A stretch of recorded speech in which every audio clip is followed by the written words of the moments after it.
ఇప్పుడు నేను మాట్లాడబోయే అంశం మతాలు, దేవుళ్ళు, మత పుస్తకాలు, మహిమలు, అంటే దైవ మహిమ ఇన్ని అంటారు కదా.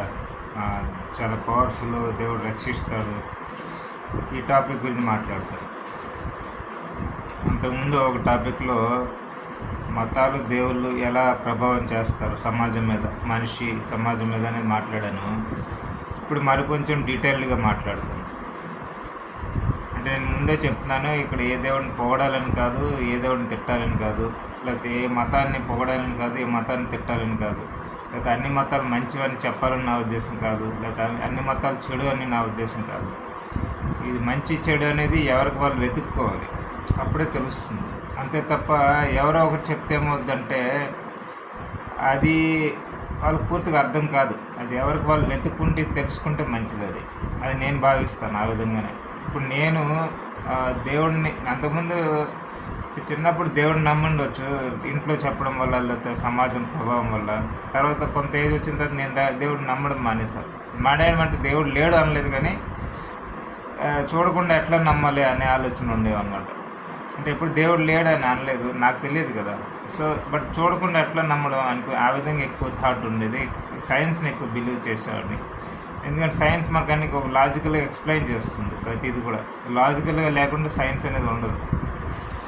సో ఎక్కువ చదువుకున్నప్పుడు అంతా ఇంకా సైన్స్ బేస్ మీదకి వెళ్ళిపోతాం. ఇంకా దేవుడిని చూడకుండా ఎలా నమ్మాలి ఆలోచనలు ఎక్కువ ఉంటాయి. బట్ సనాతన ధర్మం అంటే కొంత రెస్పెక్ట్ అయితే ఉండేది. అంటే రెస్పెక్ట్, ఎందుకంటే అర్థవంతమైన విషయాలు ఉంటాయని ఆ రెస్పెక్ట్ ఉండేది. తర్వాత నేను దేవుడు అంటే ఏంటి తెలుసుకోవడానికి ట్రై చేశాను. ఒక ఆల్మోస్ట్ 5-6 years ట్రై చేశాను.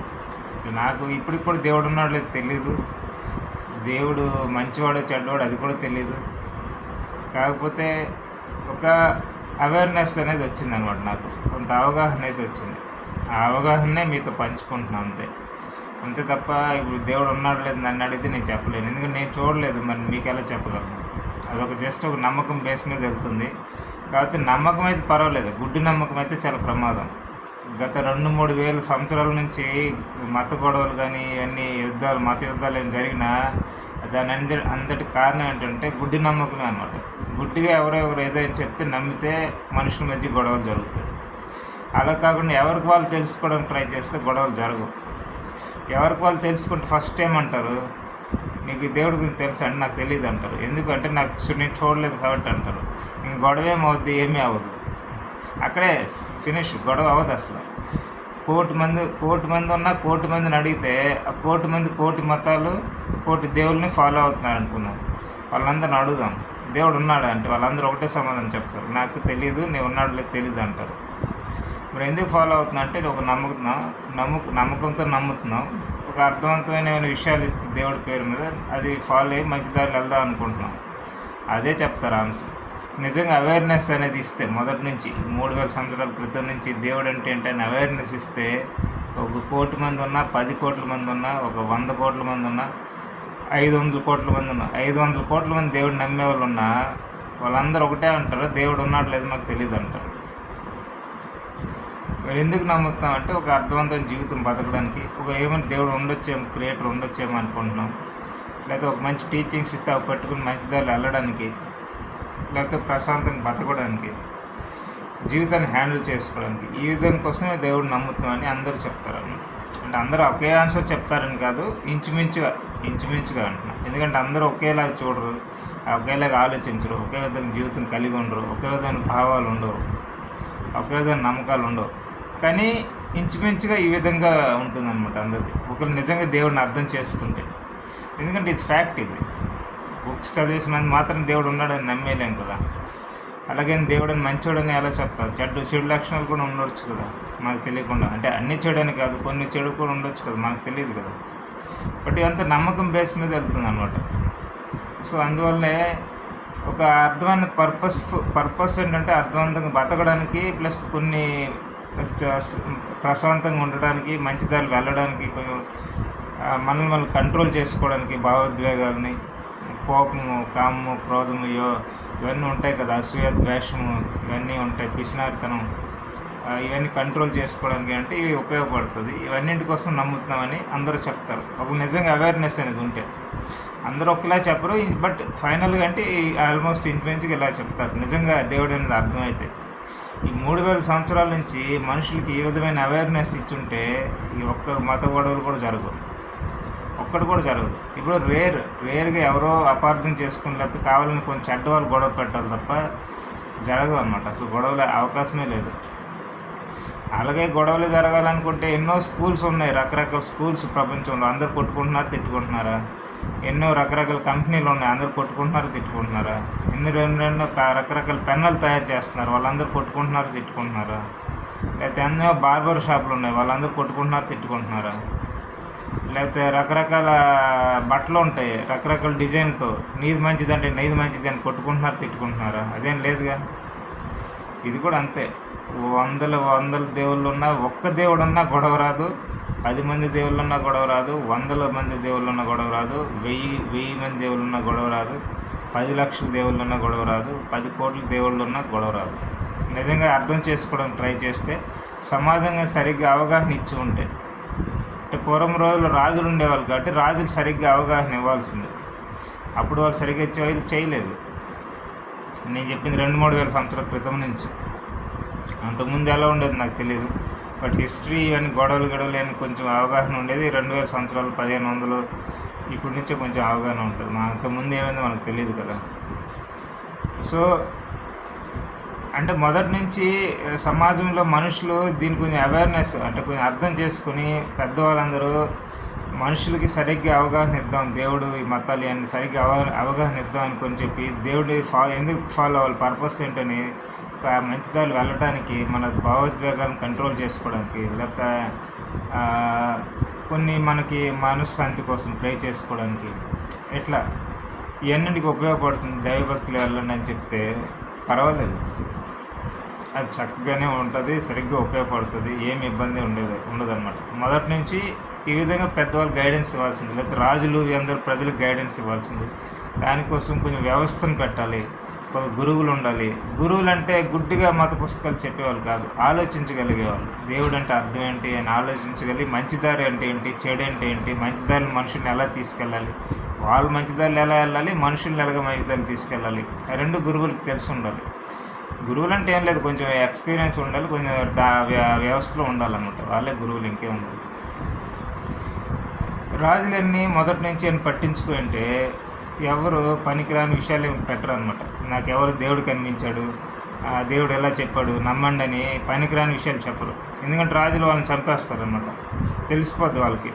రాజులు ఊరుకోరు, మనం ఇలా పనికిరాని విషయాలు చెప్తున్నాం చంపుతారని, వాళ్ళు పనికిరాని చెప్పరు.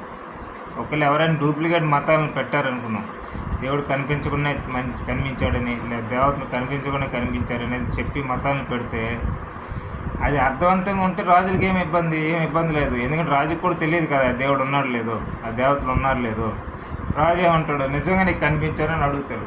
వాళ్ళు ఏమంటారు, నిజంగా కనిపించాడండి, దేవతలు నాకు కనిపించాడు, లేదు దేవుడు నాకు కనిపించాడు, ఒక అర్థవంతమైన విషయాలు కొన్ని చెప్పారు, అందుకే నేను ఈ మతం పెడతాం అనుకుంటే, రాజు అతని మీద నమ్మకం ఏర్పడి నిజంగా పెట్టు అని ఎంకరేజ్ చేసినా దానివల్ల ఏం గొడవ ఏం లేదు.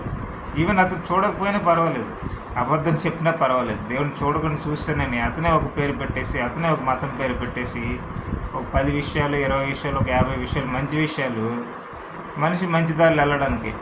అంటే కొంచెం మంచి అలవాట్లు ఉండాలి, చెడు అలవాట్లు ఉండకూడదు, చెడు స్నేహాలు ఉండకూడదు, డబ్బులు అనవసరంగా వేస్ట్ చేయకూడదు, లేకపోతే అనవసరం కోపం ఎవరి మీద తెచ్చుకోకూడదు, ఈ చెడు ఉంటాయి కదా, పిసినారితనం కానీ, దొంగతనం కానీ, లేకపోతే ద్వేషం కానీ, అసూయ కానీ ఉండకూడదు, అనవసరం కామం ఉండకూడదు, లేకపోతే లోభం అలాంటివి ఉండకూడదు.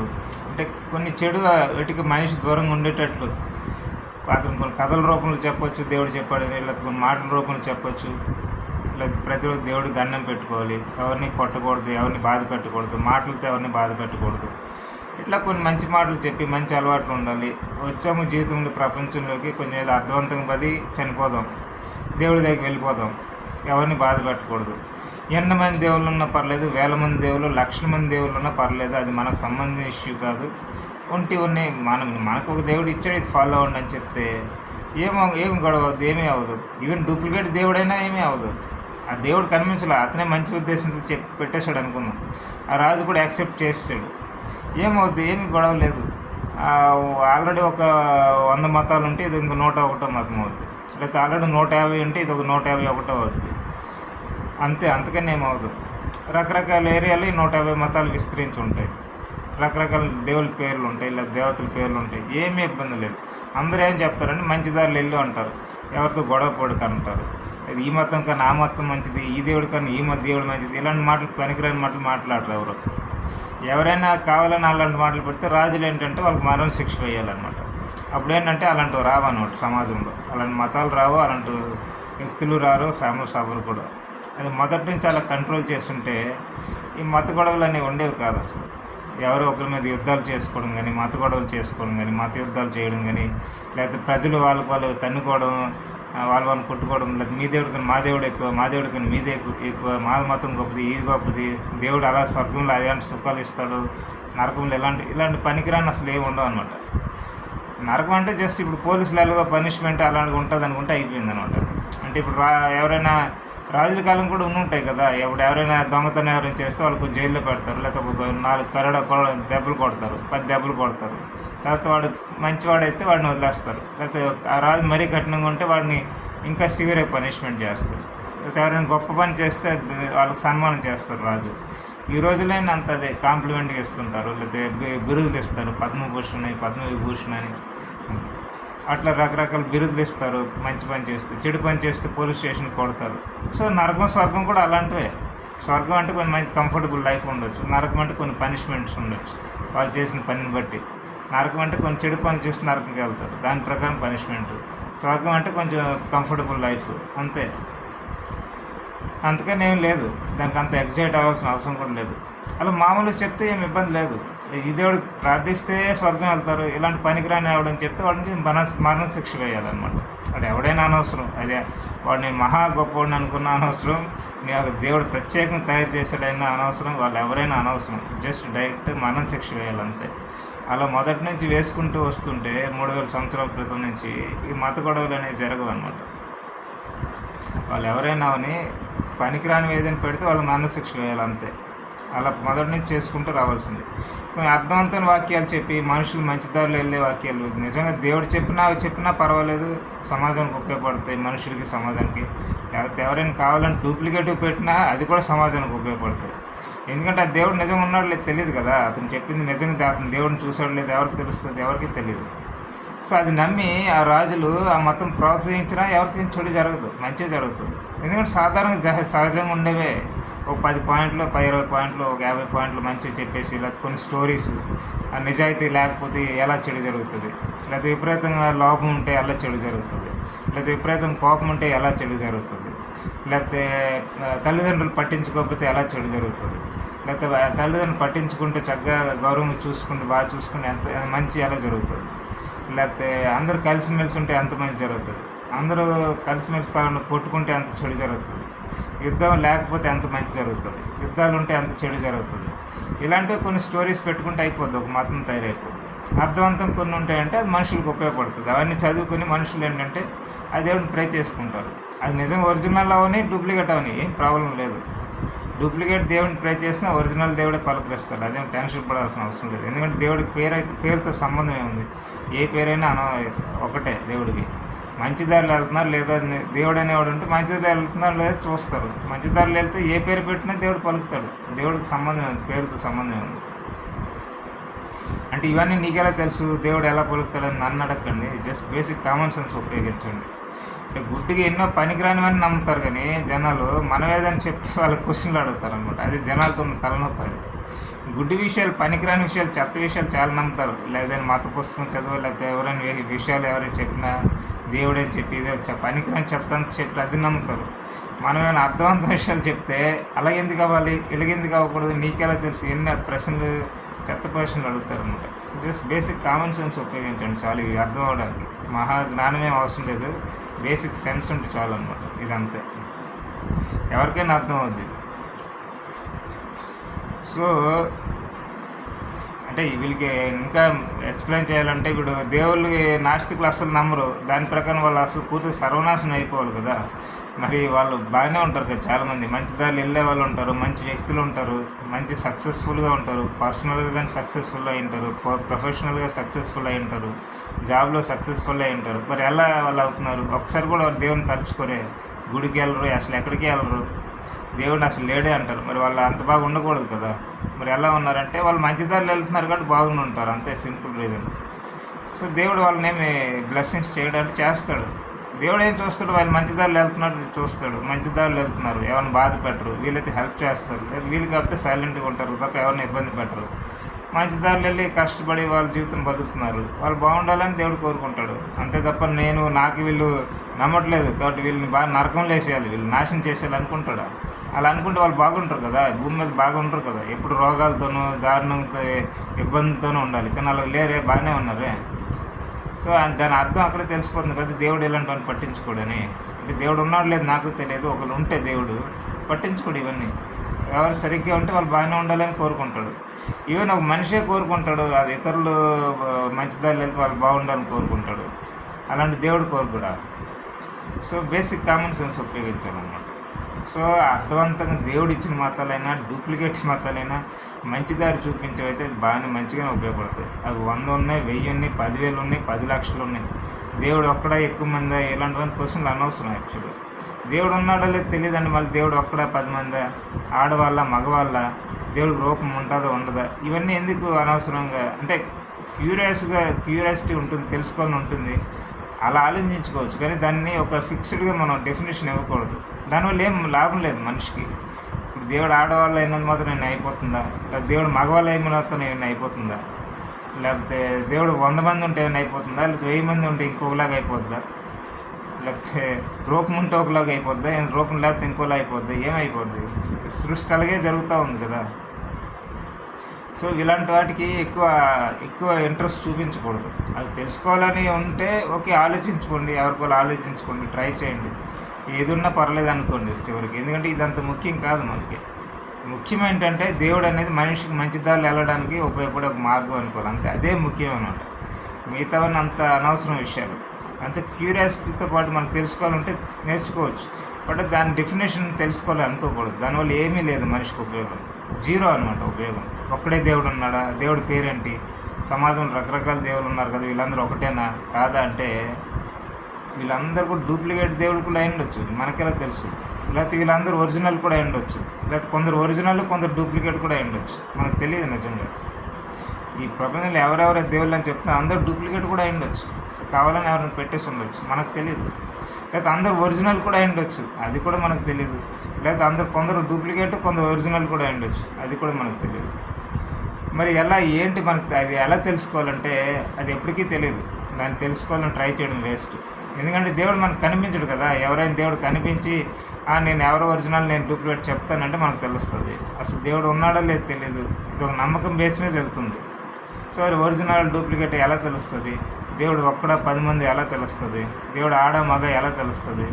అంటే కొందరు అనుకోవచ్చు నేను బుక్స్ చదివాను దానిలో ఉందంటే, ఇలాంటి బుక్స్ కావాలని నేను ఒక 1000 మతాలు నేనే తయారు చేసి ఇచ్చేయగలను. అది కష్టమే అంటే. ఇప్పుడు ఈ రోజు నుంచి నేను స్టార్ట్ చేస్తే నెక్స్ట్ 10 yearsలో ఒక 1000 మతాలని కావాలని పెట్టేయగలను ఈ సమాజంలో. అది పెద్ద కష్టమైన విషయం కాదు. ఏముంది, నేను రూమ్లో ఉన్నప్పుడు వెలుగు రూపంలో ఏదో వచ్చింది, నాకు ఎవరో తెలియక భయం వేసింది, ఎవరిని ఇవన్నీ అడిగాను, ఏంటి ఏంటి ఏంటి వెలుగేంటి అని అంటే దాన్ని మాటలు వినిపించాయి, దేవుడిని నీకు ఒక మతం పెట్టమని చెప్పడానికి వచ్చాను అని చెప్పి ఏదో ఒక పేరు నేనే ఒకటి పెట్టేస్తాను. ఆ మతం పేరు నేనే ఒకటి పెట్టేసి నేనే ఒకటి మతం తయారు చేసి ఇచ్చేస్తాను. కొన్ని మంచి విషయాలు సమాజానికి మంచి చేయాలని నా మనసులో ఉంటే పూర్తి మంచి విషయాలు చెప్పి దేవుడి పేరు మీద ఇచ్చేస్తాను డూప్లికేట్. ఎవరికైనా తెలుస్తుంది ఏంటి ఆ దేవుడు నిజంగా ఉన్నాడు లేదు. 100 సంవత్సరాలు 1000 సంవత్సరాలు అయిన తర్వాత అందరూ దేవుళ్ళతో పాటు ఈ దేవుడు కూడా కలిసిపోతాడు, అంతే. నాకు దేవుడికి ఇంకా ఎక్కువ పవర్ఫుల్ గొప్ప ఫేమస్ చేయాలంటే ఈ దేవుడు అంత పవర్ఫుల్ ఈ ప్రపంచంలో ఎవరు లేరని రాసేస్తాను. ఆ మతం ఫాలో వాళ్ళందరూ ఏమని చదువుతారు, పేజ్ నెంబర్ 24వ వాక్యంలో ఉంది, ఈ దేవుడు అంత గొప్పవాడు ఈ ప్రపంచంలో ఎవరూ లేరు చూడండి అంటారు అన్నమాట. ఇది పెద్ద విషయమా? ఎవరైనా రాసుకోవచ్చు. ఇది డూప్లికేట్ దేవుడిని తయారు చేసిన నేనే రాసేయచ్చు. అసలు దేవుడే లేడు, నేనే డూప్లికేట్ దేవుడిని తయారు చేశాను. మళ్ళీ నేనే ఈ ప్రపంచంలో ఎవరు అంత గొప్ప దేవుడు అని లేదని నేనే చెప్పేశాను. ఒక 3000 years బ్యాక్ చెప్పేశాను అనుకున్నాను. ఇప్పుడు వాళ్ళకి ఎలా తెలుస్తుంది ఆ దేవుడు నిజంగా ఉన్నాడు లేదా?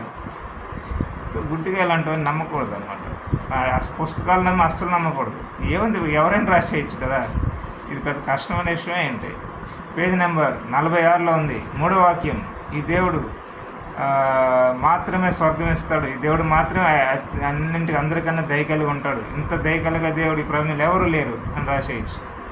ఇది నమ్మేసి చూడండి మా బుక్ లేదు ఉంది కాబట్టి ఇదే కరెక్ట్ అంటే అంతకన్నా జోక్ ఇంకోటి ఉండదు.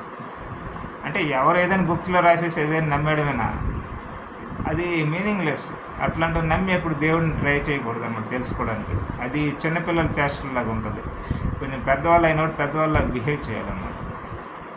ఒక 3 సంవత్సరాల పిల్లలు 5 సంవత్సరాల పిల్లల్లాగా బిహేవ్ చేస్తే అసహ్యంగా ఉంటుంది. బుక్స్ చూపించి వీళ్ళు ఉంది కాబట్టి ఇది నమ్మండి అంటే అది ఏదైనా రాసేయచ్చు. ఇప్పుడు నేను ఒక 2000 సంవత్సరాల క్రితం పుట్టి డూప్లికేట్ దేవుడిని తయారు చేశాను అనుకున్నాను, డూప్లికేట్ మతం. దానిలో నేను చెప్పేస్తాను ఈ దేవుడి కన్నా గొప్పవాడు ఈ ప్రపంచంలో ఎవరో ఉండరు, ఒకళ్ళు ఎవరైనా చెప్పినా నమ్మకండి, ఈ దేవుడు ఒక్కడే పవర్ఫుల్ అని చెప్పేస్తాను. వాళ్ళే ఆ తర్వాత మొదట్లో మాటల రూపంలో చెప్పుకుంటారు, తర్వాత బుక్స్ రూపంలో వచ్చినప్పుడు బుక్స్లో రాసుకుంటారు. ఆ బుక్స్లో 10 పేజీలు రాసి ఉండొచ్చు, 20 పేజీలు రాయొచ్చు, 50 పేజీలు రాయొచ్చు, ఏదో ఒక పేజీలో కొన్ని వాక్యాలు రాసుకుంటారు వాళ్ళే నేను చెప్పింది. ఆయన యాక్చువల్ ఆ దేవుడే ఉండడు, నేనే డూప్లికేట్ పెట్టుంటాను. ఇప్పుడు మీరు ఏం చేస్తారు? ఇప్పుడు ఆ వాక్యం పట్టుకొని ఈ ప్రపంచంలో ఈ దేవుడు గొప్పడని మీరు అని నమ్మితే అది ఎంత హాస్యాస్పదంగా ఉంటుంది. సో చైల్డిష్గా బిహేవ్ చేయకూడదు అనమాట ఈ దేవుళ్ళు మతాలు ఇలా విషయంలో. ఎందుకంటే అనవసరం గొడవలు అవుతాయి దీనివల్ల. పనికిరాని వాళ్ళు నమ్ముతారు, దానివల్ల ఏంటంటే దానివల్ల మళ్ళీ గ్రూపులుగా తయారవుతారు, తిట్టుకుంటారు, కొట్టుకుంటారు, అరుచుకుంటారు. చూడు మా బుక్లో ఇది ఉంది, మహా గొప్పవాడు, ఇంతకన్నా ప్యూర్ అండ్ పర్ఫెక్ట్ దేవుడు ఎక్కడ ఉండడని ఉంది చూడండి అంటే అది పెద్ద విశేషమా? ఎవడైనా రాసుకోవచ్చు కదా. 1000 సంవత్సరాల క్రితం కూడా ఒకడు బుక్లో రాసుకోవచ్చు ఏదో ఒకటి, ఎంతకన్నా పవర్ఫుల్ ఎవడో ఉండడు, ఇతనే ప్యూర్, ఇతనే పర్ఫెక్ట్, కొంచెం కూడా లోపం లేదు, ఇతనికన్నా నేను గొప్పవాడు ఎవరు ఉండరని 1000 సంవత్సరాల క్రితమే ఒకటి రాసుకోవచ్చు, 500 సంవత్సరాల క్రితం ఇంకొకరు రాసుకోవచ్చు, 200 సంవత్సరాల క్రితం ఇంకొకరు రాసుకోవచ్చు, 10,000 సంవత్సరాల క్రితం ఇంకొకరు రాసుకోవచ్చు. ఇవన్నీ నమ్ముతున్నారంటే మీరు ఎంత చైల్డిష్ బిహేవియర్ చూసుకోండి. మీలో బాగా ఎవరో బాగా చెప్పి మైండ్ బ్రెయిన్ వాష్ అయిపోయి ఉంటుంది అనమాట. ఇంకా అది గుడ్డిగా నమ్ముతుంటారు. సో గుడ్డిగా నమ్మకండి, అది మంచిది అలవాటు కాదు. ఈ గుడ్డి నమ్మకాల వల్లే 3000 సంవత్సరాల నుంచి గొడవలు జరుగుతున్నాయి, మత గొడవలన్నీ. ఎవరెవరైతే దీన్ని కంట్రోల్ చేసే వ్యవస్థ లేదు, అది మెయిన్ ప్రాబ్లం. అంటే రాజులు అప్పుడు కంట్రోల్ చేయలేదు, విచ్చలవిడి వదిలేశారు. కొందరు రాజులు ప్రోత్సహించారు కూడా మతాలను, వాళ్ళే గుడ్డిగా నమ్మి మత గొడవలకు కారణమయ్యారు. సో ప్రజలకి ఏం తెలుస్తుంది? ప్రజలు అమాయకులు. నేను అందుకే ప్రజల్ని ఎప్పుడేమన్నా, ఈ ప్రపంచంలో ఏ ప్రజలను కూడా నేను ఏమన్నా, ఎందుకంటే ప్రజలు అమాయకులు. వాళ్ళకి ఏది ఇస్తుంది ఫాలో అవుతారు, వాళ్ళకి అవన్నీ తెలుస్తాయండి, ఎన్ని ఆలోచిస్తారండి. ఇప్పుడు రోడ్లు ఆటో నడుపుకునే వాళ్ళు ఒక 1000 మంది ఉన్నారనుకుందాం, వాళ్ళు దేవుడు అంటే ఏంటి ఆలోచిద్దామని తెలుసుకొని అనుకుంటారా? వాళ్ళకి ఏది ఇస్తే అది ఫాలో అవుతారు అంతే. లేకపోతే బిజినెస్ చేసుకునే వాళ్ళు, పండ్లు కూరగాయలు అమ్ముకునే వాళ్ళందరూ ఒక 10,000 మంది ఉన్నారనుకుందాం, వాళ్ళు దేవుడు ఏదో మతం ఎదిస్తే ఈ దేవుడు ఉన్నాడు లేదా, ఒరిజినల్ డూప్లికేట్ అని ఆలోచిస్తారా? తెలుసుకోవాలని ట్రై చేస్తారా? కనీసం వాళ్ళకి అంత చదువుకున్నారో లేదా అది కూడా తెలియదు. కొన్ని చదువుకున్నా చదువుకోకపోయినా కొన్ని జ్ఞానంతో ఆలోచిస్తారు అనుకుంటాము. వాళ్ళకి ఏది ఇస్తే అది నమ్ముతారు, మతాధికారులు ఏది చెప్తే అది నమ్ముతారు, పుస్తకాలు ఏది చెప్తే అది నమ్ముతారు, గుడ్డిగా తయారైపోతారు. అందులో మంచి ఇచ్చింది నమ్ముతారు, చెడు ఇచ్చింది నమ్ముతారు. అలా సమాజం ఒక పిచ్చి సమాజం వైపు తయారు చేస్తున్నారు అనమాట. ఇది ఇప్పుడు కాదు, 2-3 వేల సంవత్సరాల నుంచి పిచ్చి సమాజాన్ని తయారు చేయడం అలవాటు అయినది. దురదృష్టం ఏమిటంటే దీన్ని సరిదిద్దే ఎవడు పట్టించుకోలేదు అన్నమాట. ఆ రోజుల్లో రాజులు పట్టించుకోలేదు, దాన్ని కంట్రోల్ చేయలేదు. ఈ రోజుల్లో ప్రభుత్వాలు కూడా పట్టించుకోవట్లేదు, ఎవరు కంట్రోల్ చేయట్లేదు. ఇష్టమైన మతాలు ఇచ్చేసి, ఇష్టం వచ్చిన బుక్స్ ఇచ్చేసి, ఇష్టం వచ్చిన నమ్మండి, ఏదైనా తీసుకోండి, అన్నీ గుడ్డిగా నమ్మండి అని ఇస్తే మనుషులు ఎవరికి చెప్పుకుంటారు? వాళ్ళకి మంచి జ్ఞానం ఎవరిస్తారు? ఎవరెవరు? దానివల్ల వాళ్ళు మతాల మధ్య గొడవలు, ఇతర మతాలను ద్వేషించడం, లేకపోతే ఇతర మతాలని తక్కువగా చూడడం, ఇతర మతాల దేవుల్ని తక్కువగా చూడడం, లేకపోతే ఇతర మతాల వ్యక్తుల మీద కోపం పెంచుకోవడం, ఇవన్నీ చేస్తుంటారు. సో వీళ్ళందరూ అమాయకులు, ప్రజలందరూ అమాయకులు, ప్రపంచంలో ప్రజలు. వీళ్ళందరికీ సరి అయిన మార్గదర్శనం ఇవ్వాల్సింది, సరి అయిన ప్రాపర్ టీచింగ్స్ ఇవ్వాల్సింది ప్రభుత్వాలు, లేకపోతే పూర్వం రోజుల్లో రాజులు, లేకపోతే సమాజంలో పెద్దలు, వీళ్ళే ఇవ్వాలి. వీళ్ళు ఇవ్వకపోతే అల్లకల్లోలం అయిపోద్ది అనమాట. గత 2-3 వేల సంవత్సరాల నుంచి కూడా జరిగిన మత గొడవలకు కారణం ఇదే. ప్రజలు కాదు, అస్సలు కాదు. చాలామంది ఏమనుకుంటారంటే ప్రజలు కొట్టుకుంటున్నారు, వీళ్ళకి ఏం తెలియదు అనుకుంటారు. ఇది పూర్తిగా తప్పు. ప్రజలది ఏ తప్పు లేదు. ప్రజలు అమాయకులు, వాళ్ళకి ఏది ఇస్తే అది ఫాలో అవుతారు. మీరు అన్ని మంచి ఇస్తే మంచి ఫాలో అవుతారు, మంచి వైపు నడిపిస్తే మంచి వైపు వెళ్తారు. అలా కాకుండా పనికిరానివన్నీ ఇస్తే పనికిరాని ఫాలో అవుతారు. మీనింగ్లెస్ థింగ్స్ ఇస్తే అలాంటివి ఫాలో అవుతారు. సో ప్రజలు అమాయకులు. వాళ్ళని చెడుదావ పట్టిస్తున్నది ఏంటంటే ఎవరు అవేర్నెస్ ఇవ్వకపోవడం వల్ల. అంటే వాళ్ళు ఐఏఎస్ చదివి ఉండొచ్చు, ఐపీఎస్ చదివి ఉండొచ్చు, ఇంజనీరింగ్ చదివి ఉండొచ్చు, మెడిసిన్ చదివి ఉండొచ్చు, ఎంబీఎస్ చదివి ఉండొచ్చు, ఎవరైనా చదివి ఉండొచ్చు. కానీ వాళ్ళకి దేవుడు అంటే వాళ్ళకి అంత అవగాహన ఉండొచ్చు, ఇవ్వకపోవచ్చు. వాళ్ళు గుడ్డిగా నమ్ముతారు. వాళ్ళకున్న భయాలు, వాళ్ళకున్న కోరికలు, ఏదో దేవుడు అంటే కష్టాలు తీర్చేస్తాడని, ఈ దేవుడు అందరికన్నా పవర్ఫుల్ అంటే ఈ దేవుడిని దండం పెడితే మంచిదని అలా అనుకుంటారు. లేకపోతే ఈ దేవుడు అందరికన్నా గొప్పవాడు, వేరే దేవుళ్ళు స్వర్గం ఇవ్వలేరంటే అది కూడా నమ్మేస్తారు. వాళ్ళకి ఏంటంటే నమ్మకపోతే వాళ్ళకి భయం, స్వర్గంకి వెళ్ళలేమని, లేదా నరకం లేసి వస్తాడని భయం అనమాట. సో అంతగా ఎక్కువ ఆలోచించుకొని గుడ్డిగా నమ్మేస్తారు. ఈవెన్ చదువుకున్న వాళ్ళు కూడా, పెద్ద చదువుకున్న వాళ్ళు కూడా నమ్మేస్తారు గుడ్డిగా. అలా నాశనం అయిపోతారు. మా మత పుస్తకంలో 4 పేజీలు ఇది ఉంది, ఈ దేవుడు అందరికన్నా గొప్పవాడు అని ఉందని వేరే మతాలు వాళ్ళని కించపరుస్తారు. మా మత పుస్తకం 10 పేజీలో ఇతను ఒక్కడే కంప్లీట్ ప్యూర్ అండ్ పర్ఫెక్ట్, ఇతను ఏ లోపం లేదు, ఏ చెడు లేదు, ప్రపంచంలో ఎవరికైనా చెడు ఉంటుందేమో, ఇతను ఒక్కడు మాత్రమే మంచివాడు, ఇతను ఒక్కడే ఏ లోపం లేదని మా పుస్తకం రాస్తాడని అనే నమ్ముతాడు వాడు. ఎందుకంటే చిన్నప్పటి నుంచి చదివి పిచ్చోళ్ళగా అదే నమ్ముతాడు అనమాట. అంటే అది నిజమా లేదని ఆలోచించే ఇది ఇంగిత జ్ఞానం కూడా ఉండదు వాళ్ళకి.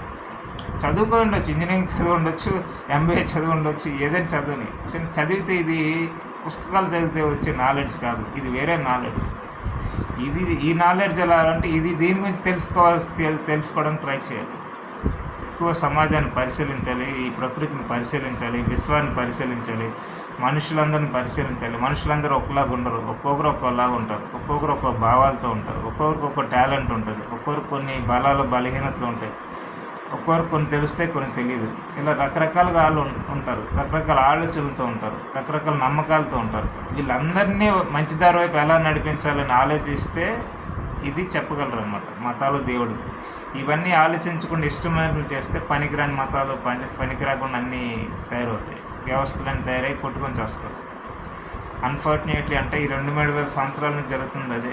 ఎవరు సరిగ్గా గైడెన్స్ ఇచ్చేవాళ్ళు లేరు, అందుకని గొడవలు జరుగుతున్నాయి. అంతే తప్ప సామాన్య మనుషుల తప్పుల వల్ల అది కాదు. అసలు సామాన్య మనుషులు తప్పే లేదు, అందరూ అమాయకులు. వాళ్ళకి సరిగ్గా గైడ్లైన్స్ ఇవ్వాల్సింది, ప్రాపర్ టీచింగ్స్ ఇవ్వాల్సిన బాధ్యత పెద్దలది, అంటే ప్రభుత్వాలది, లేకపోతే సమాజంలో పెద్దలు ఎవరైనా అనుకుంటే వాళ్ళకి అవేర్నెస్ తెలిస్తే వాళ్ళు ఇవ్వాలి, గురువుల్ని పెట్టాలి. సరిగ్గా ఇస్తే ఏమీ గొడవలు జరగవు అసలు. బట్ ఎక్కువగా సామాన్య ప్రజల్ని ఎక్కువ బ్లేమ్ చేసేస్తూ ఉంటారు అందరూ. వాళ్ళు చెడ్డవాళ్ళు, వీళ్ళు మంచివాళ్ళు, వీళ్ళు అలాంటి వాళ్ళు, వీళ్ళు ఎలాంటి వాళ్ళు, ఆ దేవుడు ఇది, ఈ దేవుడు అది, ఇవన్నీ మాట్లాడుతుంటారు. ఇవన్నీ టైం వేస్ట్ విషయాలు అన్నమాట. దీనివల్ల ఏ లాభం లేదు. ఫస్ట్ అందరికి నేర్పించాల్సింది ఏంటంటే దేవుడు అంటే ఏంటో తెలియదు అని ఫస్ట్ అందరికి ప్రపంచంలో నేర్పించాలి. దేవుడు అంటే ఏంటో మనకు తెలియదు అని నేర్పించాలి డైరెక్ట్గా, ఎందుకంటే మనం చూడలేదు. ఇది ఒక నమ్మకం బేస్ మీద వెళ్తుంది కాబట్టి ఒక అర్థవంతమైన టీచింగ్స్ ఉంటే అది ఫాలో అయితే మనకు మంచి జరుగుతుంది. అర్థం లేని టీచింగ్స్ చదివితే మనకు నష్టపోతాం, మనము నాశనం అవుతాం, ఇతరులు నాశనం చేస్తాం అని అందరికి చెప్పాలి. ఒరిజినల్ దేవుళ్ళు ఉన్న పర్లేదు, డూప్లికేట్ దేవుళ్ళు ఉన్న పర్లేదు, 1000 మంది ఉన్న పర్లేదు, 1,00,000 మంది ఉన్న పర్లేదు, 100 కోట్ల మంది దేవుళ్ళు ఉన్నా పర్లేదు, ఏం జరగదు అని చెప్పేయాలి.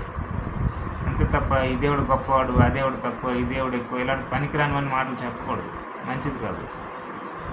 దానివల్ల వాళ్ళు విషబీజాలు అవుతాయి అన్నమాట. మా దేవుడు గొప్పవాడు అలాంటి ఫీలింగ్స్ వస్తాయి. అప్పుడు ఇతరులని తక్కువగా చూస్తారు, ఇతర మీద ఆడవాళ్ళని అత్యాచారాలు చేయాలని కూడా చూస్తారు. ఎందుకంటే వాళ్ళు ఎలాగా వేస్ట్, వాళ్ళ జీవితం వేస్ట్, వాళ్ళని రేప్ చేసిన పర్లేదు అని వీళ్ళే ఫిక్స్ అయిపోతారు. ఎందుకంటే చిన్నప్పటి నుంచి చెప్తారు కదా, మీ దేవుడు గొప్పవాడు, లేకపోతే మీ మతమే గొప్పది, మీరే గొప్పవాళ్ళు అంటే వాడికి ఎలా ఉంటుంది, ఎదుటి వాళ్ళు ఇంక వేస్ట్ అనే ఫీలింగ్ మైండ్లో వాడికి వెళ్ళిపోద్ది అనమాట. ఇక ఎదుటి వాళ్ళు వేస్ట్ అనే ఫీలింగ్ వెళ్ళిన తర్వాత వాడు ఎదుటి వాళ్ళని కొట్టాలని కూడా చూస్తాడు. ఎలాగే వీడు లైఫే వేస్ట్, వీడిని కొట్టినా పర్లేదు అనుకుంటాడు.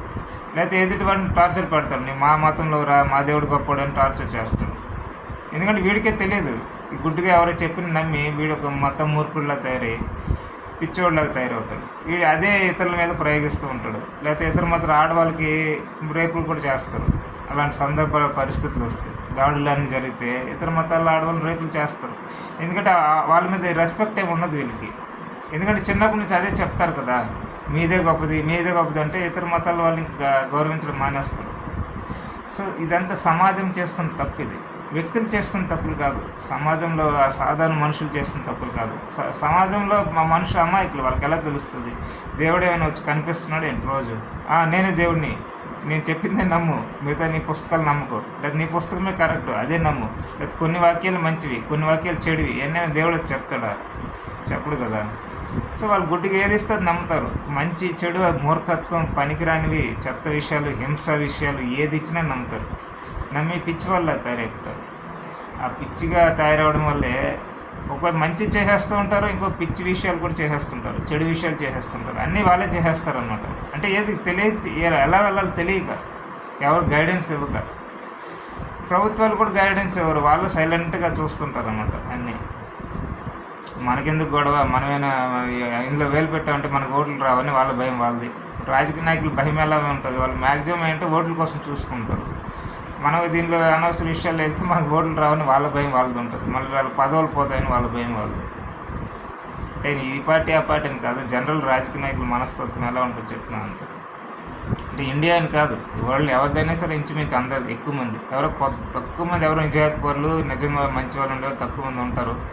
వాళ్ళు అర్థవంతంగా మాట్లాడతారు, మరి ఎక్కువ మంది అర్థవంతంగా ఉండరు. మనకు ఓట్లు ఎలా వస్తే బాగుంటుందని చూసుకుంటారు. సో వాళ్ళు పట్టించుకోరు ఈ విషయాలు. సమాజం కూడా ఎక్కువ ఆలోచించరు. అందుకనే నేను షేర్ చేసుకుంటున్నాను, నేను తెలుసుకున్నది జనాలకు పనికి వస్తుందని నేను చెప్తున్నాను అన్నమాట. నేను ఒక ఆల్మోస్ట్ 5-6 years ఇప్పటికీ నాకు తెలియదు నిజంగానే దేవుడు ఉన్నాడు లేదు. నేను శ్రీకృష్ణ భగవానుడు ఫాలో అవుతాను, కానీ శ్రీకృష్ణ భగవానుడు ఉన్నాడు లేదు నాకు తెలియదు. ఎందుకంటే నేను ఇప్పటికి చూడలేదు. శ్రీకృష్ణ భగవాన్ మంచోడు చెడ్డు అది కూడా నాకు తెలియదు. ఎందుకంటే నేను ఎప్పుడు దేవుడితో కలిసి కొన్ని రోజులు ఉండలేదు కదా, నాకెలా తెలుస్తుంది? ఒక 2-3 years కలిసి ఉంటే కనీసం శ్రీకృష్ణ భగవానుడు మంచి చెడు ఏంటి నాకు తెలుస్తుంది. అసలు ఎప్పుడు కలిసి నేను లేను కదా, నాకెలా తెలుస్తుంది? కానీ శ్రీకృష్ణ భగవాన్ మీద నాకు రెస్పెక్ట్ ఉంది, చాలా భక్తి ఉంది. ఎందుకు? దానికి కారణం ఏంటంటే శ్రీకృష్ణ భగవానుడు ఇచ్చిన టీచింగ్స్ ఏమున్నాయో భగవద్గీత అవి చాలా అర్థవంతంగా ఉన్నాయి. దానిలో ఎక్కడ చెప్పడం నేనే గొప్ప దేవుడిని, నన్ను నమ్మకపోతే నేను నరకంలో వేసేస్తా, లేకపోతే నేను ఒక్కడనే దేవుడిని వేరే వాళ్ళందరూ వేస్ట్, అట్లాంటి పనికిరాని ఉండవు అనమాట. దేవుడు మనిషి అనే ఉంటుంది. అర్జునుడు ప్రశ్నలు వేస్తాడు, శ్రీకృష్ణ భగవానుడు ఆన్సర్లు చెప్తాడు. అవన్నీ జీవితానికి మనం మనిషి జీవితానికి సంబంధించింది అనమాట. మంచిదారులు ఎలా వెళ్ళాలో చెప్పడానికి అంతే. ఒక మనిషి మంచిదారులు వెళ్ళడానికి ఎలా వెళ్ళాలనేది శ్రీకృష్ణ భగవానుడు అన్ని ఎక్స్ప్లెయిన్ చేస్తాడు అంతే. అది సన్నివేశం అంటే యుద్ధ భూమిలో జరిగింది కాబట్టి దానికి సంబంధించిన కూడా ఉంటాయన్నమాట అంతే. అంటే యుద్ధం ఎందుకు చేయాలి? అనివార్య కారణాల వల్ల యుద్ధం తప్పదు కదా. ఇప్పుడు మనం ఎవరిని ఇబ్బంది పెట్టుకొని ప్రశాంతంగా ఉన్నాము, కానీ ఇతరులు కొంతమంది క్రూరమైన వాళ్ళు వచ్చి మన మీద అటాక్ చేస్తే ఎంతకాలం భరిస్తాం? భరిస్తుంటే వాళ్ళు ఏమనుకుంటారంటే వీళ్ళు ఎలాగ వేస్ట్ అని ఇంకా ఎక్కువ కొడతారు, మనల్ని ఇంకా ఎక్కువ నాశనం చేస్తారు. మనం ఎదురు తిరిగితేనే వాళ్ళు పారిపోతారు, లేకపోతే వాళ్ళు చనిపోతారు, చివరికి ఏదో ఒకటి జరుగుతుంది. మనం ఏమి అనకుండా ఉండి అహింస అంటే వాళ్ళు ఇంకా ఎంకరేజ్మెంట్లో ఫీల్ అవుతారు. అరే వీడు అహింస అంటే మరి వీడు ఎలాగ మనం తిరిగేవాడు, సో మనం ఎంతైనా కొట్టచ్చు వీడిని, అలాంటి ఎక్కువ కొడతారు. ఇంకా దుష్టుల స్వభావం అది, అలాగే ఉంటారు. దుష్టుల దగ్గర అందుకే అహింస ఎక్కువ ప్రదర్శించకూడదు, వాళ్ళు మారిపోతారని అనుకోకూడదు. వాడు పూర్తిగా మనుషులు దుష్ట స్వభావం అయినప్పుడు ఎందుకు మారుతాడు? వాడు మారవచ్చు, ఎప్పుడు మారుతాడు? ఒక 10 సంవత్సరాలు పట్టవచ్చు, 20 సంవత్సరాలు పట్టవచ్చు, లేదా జీవితం చివరిలో లాస్ట్లో కూడా 70 సంవత్సరాలు వచ్చినట్టు మారచ్చు. అప్పటి వరకు వాడిని ఏమీ అనకపోతే వాడు ఆ లోకం అల్లకల్లోలం చేసేస్తాడు. ఎంతోమంది ఆడవాళ్ళని రేప్ చేసేస్తాడు, ఎంతోమంది మనుషుల జీవితాలని నాశనం చేసేస్తాడు, ఎంతోమంది డబ్బులు తీసుకుని వెళ్ళిపోతాడు. మరి ఇవన్నీ ఎవరు భరిస్తారు? ఎందుకు భరించాలి? అహింస అని ఎందుకు భరించాలి? వాడు 70 సంవత్సరాలు వచ్చిన తర్వాత అరే నేను తప్పు చేశాను, రే అనవసరం తప్పులు చేస్తాను, ఇప్పుడు నుంచి మంచివాడికి ఉందాం అనుకుంటే వాడు 20 సంవత్సరాల నుంచి 70 సంవత్సరాలు వచ్చే వరకు ఒక 50 సంవత్సరాలు సర్వనాశనం చేస్తే అవన్నీ ఎందుకు భరించాలి సమాజం? దానివల్ల లాభం ఏంటి అసలు? ఇది ఫస్ట్ మనిషి ఆలోచించాలి. అంతే తప్ప గుడ్డిగా అహింస అంటే మంచిది గ్రేట్ అని అనకూడదు ఎప్పుడు కూడా. హింస గొప్పవి వేస్ట్ అనేది ఉండదు. ఆ పరిస్థితులకు తగ్గట్లు ఏది అవసరమో అది వాడాలి అంతే తప్ప అహింస తప్పని ఎక్కువ అని కాదు, హింస తక్కువ అని కాదు, ప్లస్ హింస ఎక్కువ అహింస తక్కువ అని కాదు. అది ఆయా పరిస్థితిని బట్టి వాడాలన్నమాట. ఇప్పుడు ఎలాగా సమ్మర్ టైంలో ఒక రకమైన బట్టలు వేసుకుంటారు, అదే బట్టలు వింటర్లో వేసుకోలేరు కదా. అంటే ఎక్కువ చలికాలంలో ఏదో ఒక డ్రెస్ పైపైన వేసుకొని చలి విపరీతం చలి వెళ్ళగలరా? వెళ్ళలేరు, కష్టం అవుతుంది, బాగా చలి వేస్తుంది కాబట్టి స్వెటర్ వేసుకుంటారు కదా. ఎందుకంటే ఆ పరిస్థితికి ఆ బట్టలు అవసరం. ఈ సమ్మర్ టైంలో ఈ బట్టలు అవసరం. లేకపోతే సమ్మర్ టైంలో ఏసీ పెట్టుకుని చల్లగా ఉందని ఉంటారు, వింటర్లో అంతే ఏసీ పెట్టుకుని అలాగ ఉండగలరా? ఆల్రెడీ బయట విపరీతం చలి అయితే ఇంకా చలి ఎలా భరిస్తారు? ఉండలేరు కదా. సో ఆయా పరిస్థితులు తగ్గట్లుగా చేస్తున్నాం కదా. ఈ హింస కూడా అంతే. దానికి డెఫినేషన్ ఇవ్వకూడదు మనం, ఇది మంచిది అది చెడ్డదని. ఆయా పరిస్థితులు తగ్గట్లుగా ఏది అవసరమైతే అది వాడాలి మనిషి, అది కరెక్ట్. అంతే తప్ప నాకు అహింస ఇష్టమని చెప్పి అహింసే గొప్పది, అహింస అన్ని సందర్భాలు వాడాలంటే అది రాంగ్, అది ఫూలిష్నెస్ అనమాట. వాడి యొక్క మూర్ఖత్వం అనమాట. అమాయకత్వం మూర్ఖత్వం ఉండేవాళ్ళు ఇలా ప్రవర్తిస్తారు. లేకపోతే ఎవడైనా హింస నాకు చాలా గొప్పది, హింస పవర్ఫుల్గా ఉంటుంది, ఎవరినైనా కంట్రోల్ చేసేయచ్చు అంటే అది కూడా అదొక ఫూలిష్నెస్, అది కూడా అమాయకత్వం. హింసతో అనవసరంగా ఎందుకు చేయాలి? అహింసతో చక్కగా మామూలు మాట్లాడుకుంటే అయిపోయే సందర్భాల్లో మాట్లాడుకుంటే అయిపోతుంది కదా. హింస ఎందుకు ఉపయోగించడం అనవసరం గొడవలు ఎందుకు, అనవసరం యుద్ధాలు ఎందుకు? సో అది పరిస్థితిని బట్టి ఉపయోగించాల్సిన విషయం. అది అవతల సందర్భంలో మామూలు మాట్లాడితే సరిపోతుంది అనే విషయాల దగ్గర మాట్లాడితే చాలు. లేకపోతే కొన్ని విషయాలకు తెలియలేకపోతే చెప్తే చాలు, అయిపోతుంది. సాధ్యమైనంత వరకు మనిషి ఎప్పుడు అహింస విధానంతోనే ప్రయత్నం చేయాలి మంచి చేయడానికి, అంటే సరిదిద్దడానికి ఏదైనా సమస్యని. ఎందుకంటే గొడవలు అనేది అనవసరం. ఎందుకంటే దానివల్ల దెబ్బలు తగిలితే మనుషులు నాశనం అవుతారు తప్ప ఏం లాభం లేదు. కానీ అన్ని సందర్భాల్లో అది పనిచేయదు. ఎందుకంటే దుష్టులు అహింసని అర్థం చేసుకోలేరు. వాళ్ళు పూర్తిగా చెడుదారులు వెళ్ళిపోయి ఉంటారు. ఇతరులను నాశనం చేయాలనుకుంటారు, లేకపోతే ఇతర ఆడవాళ్ళని రేప్ చేయాలనుకుంటారు, అత్యాచారం చేయాలనుకుంటారు, ఇతర ఆస్తుల్ని దొంగలించాలనుకుంటారు. వాళ్ళకి మీరు ఎంత అహింస అని చెప్తే వాళ్ళకి అర్థం కాదు. వాళ్ళు ఇంకా చేతకానితనం అని చెప్పి ఇంకా ఎక్కువ గొడవలు పెడతారన్నమాట. ఇప్పుడు ఒక 5-6 కాలనీలు ఉన్నాయనుకుందాం. ఒక 2-3 కాలనీలు సెల్ఫ్ ప్రొటెక్షన్ కోసం హింస పర్లేదని నమ్ముతున్నారు. ఇంకా 2 కాలనీలు ఏంటంటే అహింసతో పూర్తిగా ఉన్నాం అనుకుంటారు. ఎటువంటి సందర్భమైన పర్లేదు, అహింసతోనే బతుకుతాం, కొట్టినా చంపినా ఏదైనా పర్లేదని అనుకుందాం. 5 కాలనీలు అలాగున్నారు. ఇప్పుడు ఎవరో కొంత దుష్ట స్వభావం కలవారు, లేకపోతే పనికిరాని సిద్ధాంతాలు నమ్మేవారు, లేకపోతే పనికిరాని మతాలు నమ్మేవారు ఎవరో అక్కడ ప్రవేశించారనుకుందాం. వాళ్ళకి అటాక్ చేయాలని ఉంది, అక్కడ వాళ్ళని దోచుకోవాలి, డబ్బులు దోచుకోవాలి, ఆడవాళ్ళు కలిసి అత్యాచారాలు కూడా చేసేయాలని ఉంది. ఫస్ట్ ఎవరి దగ్గరికి వెళ్తారు? ఎవరు ఎక్కువ అహింసను నమ్ముతారో వాళ్ళ దగ్గరికి వెళ్తారు. ఎందుకంటే వీళ్ళకి తెలుసు అహింసను నమ్మేవాళ్ళు వీళ్ళు తిరిగి ఏమనరు. వాళ్ళని కొట్టుకోవచ్చు, చంపుకోవచ్చు, ఆడవాళ్ళని అత్యాచారం చేయొచ్చు, ఏమైనా చేయొచ్చు, కానీ వాళ్ళు ఏమనరు అని చెప్పి ఫస్ట్ వాళ్ళ మీద అటాక్ చేస్తారు. ఆ 2 కాలనీలు ఏవైనా ఉన్నాయి అహింస సిద్ధాంతం నమ్ముతారు, వాళ్ళని ఫస్ట్ నాశనం చేస్తారు. అలాంటి వాళ్ళని ఒక బానిసల్లో వాడుకుంటారు, పనుల కోసం అన్నీ వాడుకుంటారు. చంపకుండా వీళ్ళ పనుల కోసం వీళ్ళ భూములను ఆక్యుపై చేసుకుంటే వాళ్ళ పనులు వాడుకుంటారు. ఒక రోజుకు ఒక పూట 2 పూటలు భోజనం పెడతారు, ఇష్టమైన పనికి వాడుకుంటారు. అలా సర్వనాశనం అవుతారు. మరి అహింస నమ్మడం వల్ల వాళ్ళకి ఏమొచ్చింది? వాళ్ళ ఆడవాళ్ళు రేపులకు గురవుతారు, అత్యాచారాలకు గురవుతారు. వాళ్ళని ఉంచవచ్చు, చంపేయచ్చు తెలియదు. లేకపోతే వాళ్ళకి రకరకాల పనులకు వాడుకోవచ్చు. ఇంటి పని అని, లేకపోతే వ్యవసాయం పని అని, ఇంకా రకరకాల పనులకి. లేదా సరిగ్గా భోజనం పెట్టకపోవచ్చు, సరిగ్గా బట్టలు ఇవ్వకపోవచ్చు, ఒక బానిసల్లాగా వాడుకోవచ్చు. ఏమొచ్చింది దానివల్ల? అహింసను నమ్మి ఏమైనా ఒకటి రావాలి కదా, ఒక పర్పస్ ఉండాలి కదా. ఏం పర్పస్ అది? ఇలా బతికితే ఏమైనా అవుతుందా? అర్థమైనా ఉందా? లేదా మగవాళ్ళని చంపేయచ్చు, వాళ్ళ కాలు చేతులు నరికేయచ్చు. వాళ్ళు కాలు చేతులు నరకుండా వాళ్ళు లేకుండా ఎలా బతుకుతారు? ఎక్కడ బతుకుతారు? కుంటోళ్ళు అలా ఉండాలి, అడుక్కోవాలా? ఏమొచ్చింది నమ్మడం వల్ల? ఇది ఫస్ట్ మనుషులు ఆలోచించాలి. ఊరికి నోటికి ఏది పడితే అది మాట్లాడకూడదు. నాకు ఒకటి మంచిది అనిపిస్తుందని చెప్పి మాట్లాడకూడదు. థియరిటికల్గా చాలా బాగుంటాయి కొన్ని. అంటే థియరిటికల్గా ఎలా ఉంటాయి? అహింస చాలా మంచిది, ఇలాంటివన్నీ చాలా బాగుంటాయి. అది ప్రాక్టికల్గా ఫేస్ చేసినప్పుడు యాక్చువల్ మంచిగా ఉండదు, చాలా భయంకరంగా ఉంటుంది అన్నమాట. మాట్లాడడానికి చాలా బాగుంటుంది, వినడానికి చాలా బాగుంటాయి ఇవన్నీ. అహింస చాలా గొప్పది, హింస ఉండకూడదు, శాంతిగా బతకాలి, ఇవన్నీ చాలా బాగుంటాయి వినడానికి. కానీ ప్రాక్టికల్ మనం ఫేస్ చేస్తే లైఫ్లో అది అలాగ ఉండదు అనమాట. చాలా భయంకరంగా ఉంటుంది. మనం దాన్ని ఫేస్ చేయలేం, కష్టం అది. అందుకని చెప్పి ఇప్పుడు ఎవరైనా ఒక తండ్రి తన ఇద్దరు ఆడపిల్లల్ని ఎవరో రేప్ చేస్తుంటే భరించగలరు చూసి. అతని అహింస బాగుంటుందని నమ్మొచ్చు, చూడడానికి చాలా బాగుంటుంది, అతని నమ్మకాలు బాగుంటాయి, ఏ పరిస్థితులని అహింసతో ఉంటానని నమ్మొచ్చు. కానీ వాళ్ళిద్దరు కూతురుని రేప్ చేస్తూ ఉంటే అతను భరించగలరా? లేకపోతే వాళ్ళిద్దరు కూతురు రేప్ చేసిన తర్వాత వాళ్ళని రకరకాల పనులకు ఉపయోగించుకొని, వ్యవసాయ పనులకి రోజుకి ఒక పూటే భోజనం పెట్టి అప్పుడు గట్టి తన్ని ఇష్టం వచ్చినట్లు బిహేవ్ చేస్తుంటే అతను భరించగలడా? 10 మంది వచ్చి రేప్ చేసి అప్పుడప్పుడు అతని జీవితాంతం భరించగలడా? ఏడుస్తాడు అప్పుడు. అరే అహింసను ఎందుకు నమ్మనరా బాబు, అనవసరంగా వేరే కాలనీ వాళ్ళు మంచి అహింసతో బతుకుతూ ఎవరైనా అటాక్ చేస్తే సెల్ఫ్ ప్రొటెక్షన్ కోసం మనం ఫైట్ చేయాలని వాళ్ళు 3 కాలనీ వాళ్ళు నమ్మరు. వాళ్ళు బాగానే ఉన్నారు, ఎవరు వాళ్ళని అటాక్ చేయట్లేదు. వాళ్ళు కత్తులు గిత్తులన్నీ పెట్టుకున్నారు కూడా, ఆయుధాలు కూడా పెట్టుకున్నారు సెల్ఫ్ ప్రొటెక్షన్ కోసం. వాళ్ళు ఎవరి మీద అటాక్స్ చేయరు, కానీ ఇతరులు అటాక్ చేస్తే వీళ్ళు సెల్ఫ్ ప్రొటెక్షన్ కోసం ఆయుధాలు ఉపయోగిస్తారు, తప్పలేదు. కానీ ఒకప్పుడు వాళ్ళని చూసి నేను హేళగా నవ్వాను, అహింస అన్నిటికన్నా గొప్పదని వాదించాను. కానీ ఇప్పుడు నా ఇద్దరు కూతురిని భయంకరంగా వీళ్ళు రేపులు చేసుకుని ఇష్టమైన వాళ్ళు చేస్తున్నారు, నేనేమీ చేయలేకపోతున్నాను, బాధపడతారు చివరికి. సో థియరేటికల్గా కొన్ని మాటలు చాలా బాగుంటాయి, కానీ ప్రాక్టికల్ ఫేస్ చేస్తే అది బాగుండదు అన్నమాట. అందుకనే ప్రాక్టికల్గా ఆలోచించాలి ఏదైనా, థియరీ కాదు. థియరీ చాలా బాగుంటుంది, మాటలు చాలా బాగుంటాయి, కొన్ని అహింస మంచిది, శాంతి చాలా మంచిది అని, కానీ ప్రాక్టికల్గా అది ప్రమాదకరం అన్నమాట. అందుకని ప్రాక్టికల్గా ఆలోచించి ఎప్పుడైనా నిర్ణయాలు తీసుకోవాలి. అంటే నేను చెప్పేది ఈ హింస ఏదో గొప్పదని నా ఉద్దేశం కాదు. హింస ఎప్పుడు మంచిది కాదు, కానీ ప్రత్యేక పరిస్థితుల్లో క్రూరమైన వాళ్ళు మనల్ని అటాక్ చేసినప్పుడు అప్పుడు హింసలోకి దిగాలి, సెల్ఫ్ ప్రొటెక్షన్ కోసం, తప్పదు.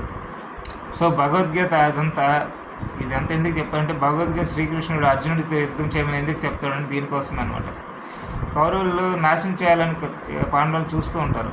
వీళ్ళు ఎంత మంచిగా ఉందామన్నా వీళ్ళు నాశనం చేయాలని చూస్తుంటారు. 1 సంవత్సరం కాదు, 2 సంవత్సరాలు కాదు, అలా సంవత్సరాలు నాశనం చేయాలని చూస్తుంటారు.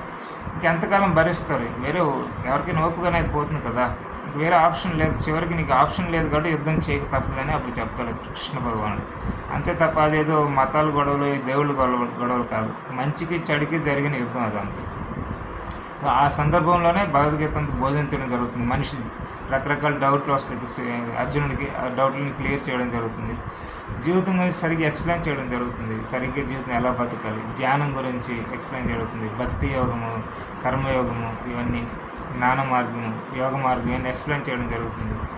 సో మనిషి ఒక మంచి దారి ఎలా వెళ్ళాలనేది సరిగ్గా ఎక్స్ప్లెయిన్ ఉంటుంది. అది నాకు బాగా నచ్చింది. శ్రీకృష్ణ భగవానుడు ఉన్నాడు లేదు నాకు నిజంగా తెలియదు. శ్రీకృష్ణ భగవానుడు పూర్తిగా మంచివాడో ఏమైనా చెడు లక్షణాలు ఉన్నాయో అది కూడా నాకు తెలియదు, ఇప్పుడు నేను చూడలేదు కదా. కానీ శ్రీకృష్ణ భగవానుడు చెప్పిన అర్థవంతమైన విషయాలు నా జీవితం పనికొస్తాయి, మంచిదారులు వెళ్ళడానికి ఉపయోగపడతాయని నమ్ముతున్నాను అనమాట. అది దేవుడు నమ్మడానికి కారణం. ఇలాగా ఒక దేవుడు అవసరం లేదు, కొన్ని 100 కోట్ల దేవుళ్ళు రకరకాల పద్ధతుల్లో మంచిదారులు వెళ్ళడానికి చెప్తే అవన్నీ మనిషికి ఉపయోగపడతాయి. సో ఒక దేవుడు ఉండాలని లేదు, లేకపోతే ఎక్కువ మందే ఉండాలని లేదు. ఒకడున్నా పర్లేదు, 100 ఉన్నా పర్లేదు, 1000 మంది ఉన్నా పర్లేదు, 1,00,000 కోట్ల మంది ఉన్నా పర్లేదు. మంచిదారులు వెళ్ళడానికి ఉపయోగపడే ఒక మార్గం ఉంటే చాలు అనమాట, అంతే. అందుకనే చాలా జాగ్రత్తగా ఆలోచించి వెతుక్కొని తీసుకోవాలి. కలియుగంలో అన్నీ కలిపేసి ఇచ్చేస్తారు, మంచి చెడు అంతా మోసాలు చేసేవాళ్ళు ఉంటారు. సో పూర్వం రాజుల కాలంలో సరిగ్గా కంట్రోల్ చేయలేదు, అందుకనే మంచి చెడు అన్నీ కలిసిపోయి వచ్చేసారు. అందుకని సామాన్య ప్రజలు కూడా మత యుద్ధాలని అన్ని గొడవలు పెట్టుకుని ఉంటారు. ఈవెన్ దేశాలు కూడా గొడవలు పడుతుంటారు, ఎవరికి అవగాహన లేకపోవడం వల్ల అన్నమాట. అంతే.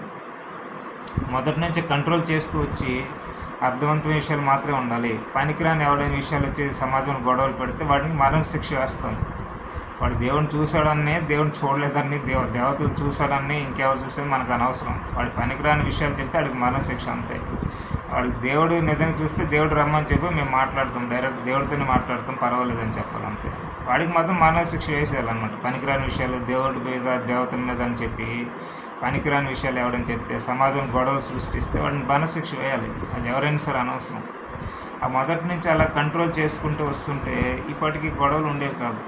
అంటే చిన్న విషయాలు గొడవలు జరుగుతాయి, చిన్న డిస్టర్బెన్స్ ఉంటుంది, చిన్న డిస్కషన్ చేసుకుంటారు, కన్ఫ్యూజన్ ఉంటుంది, ఇదంతా ఉండొచ్చు. కానీ పెద్ద గొడవలు అసలు అవ్వవు.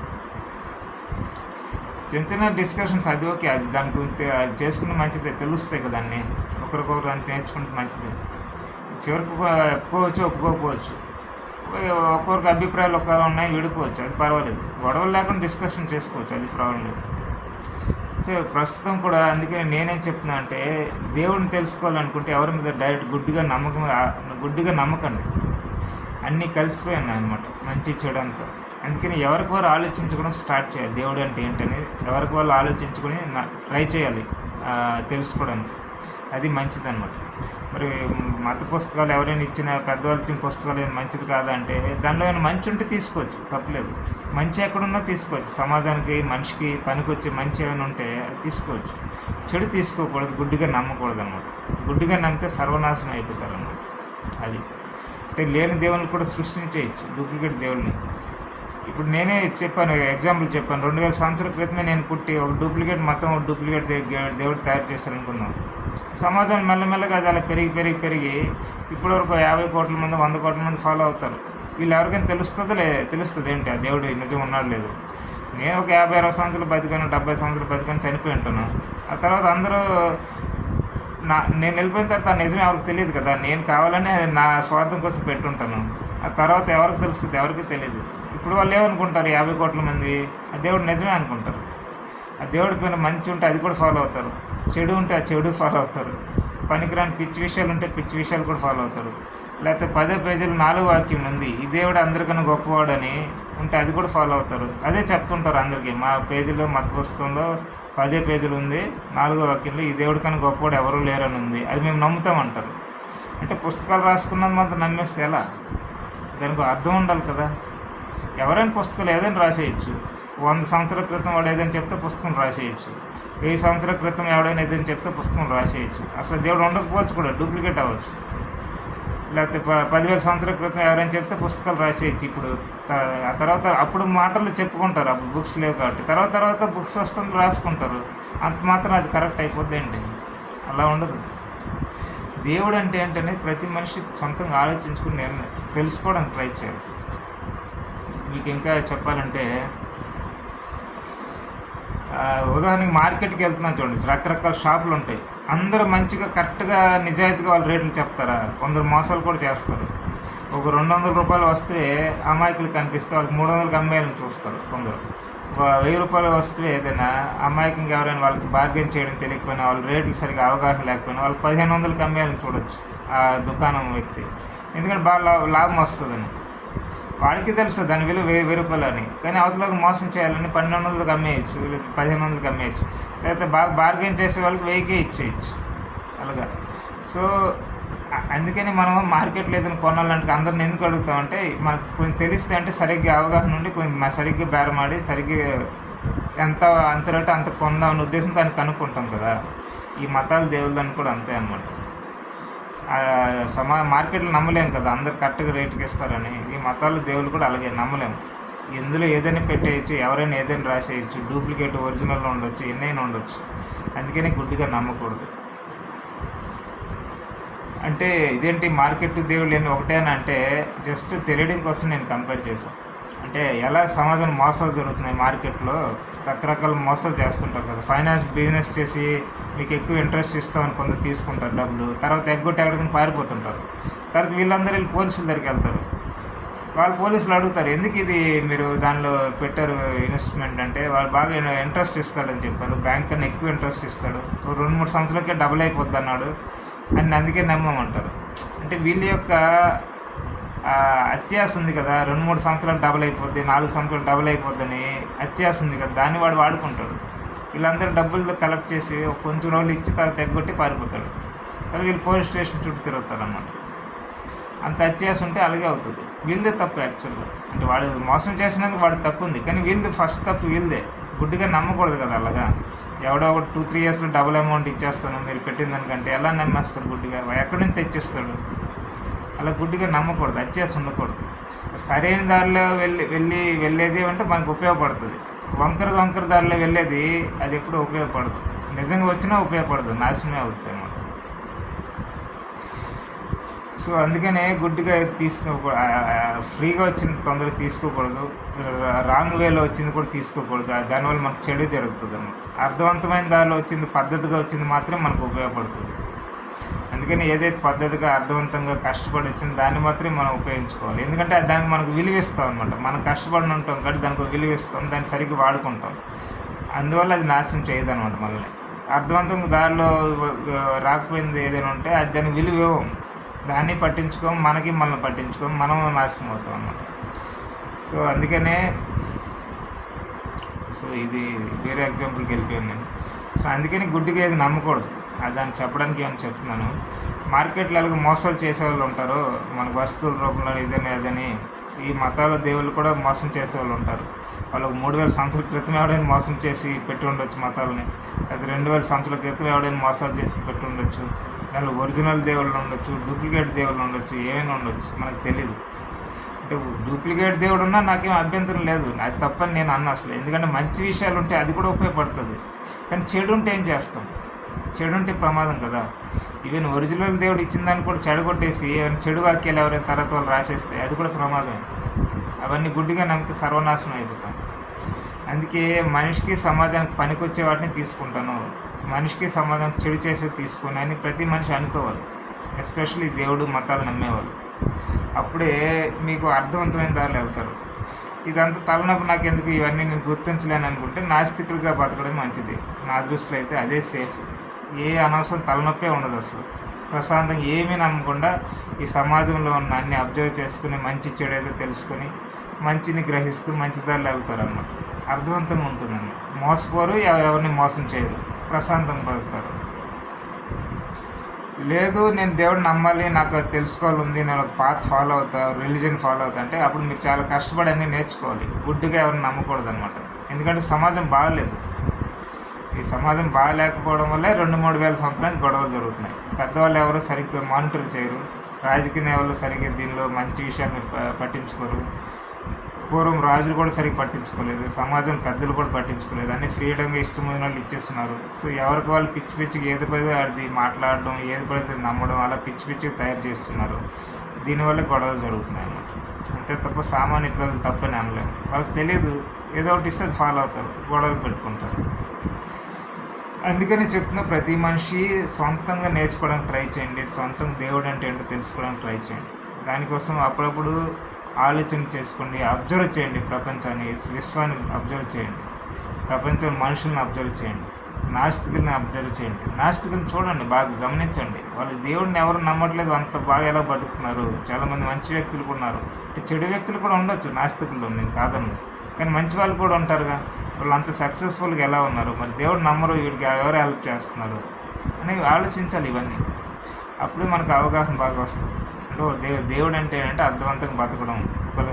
ఏమైనా బుక్స్లో ఏమైనా పనికిరాని వాక్యాలు ఉంటే అవి నమ్మకూడదు, ఎవరైనా ఇచ్చేయచ్చు, ఎవరైనా రాసేయచ్చు అని అనుకోవాలన్నమాట.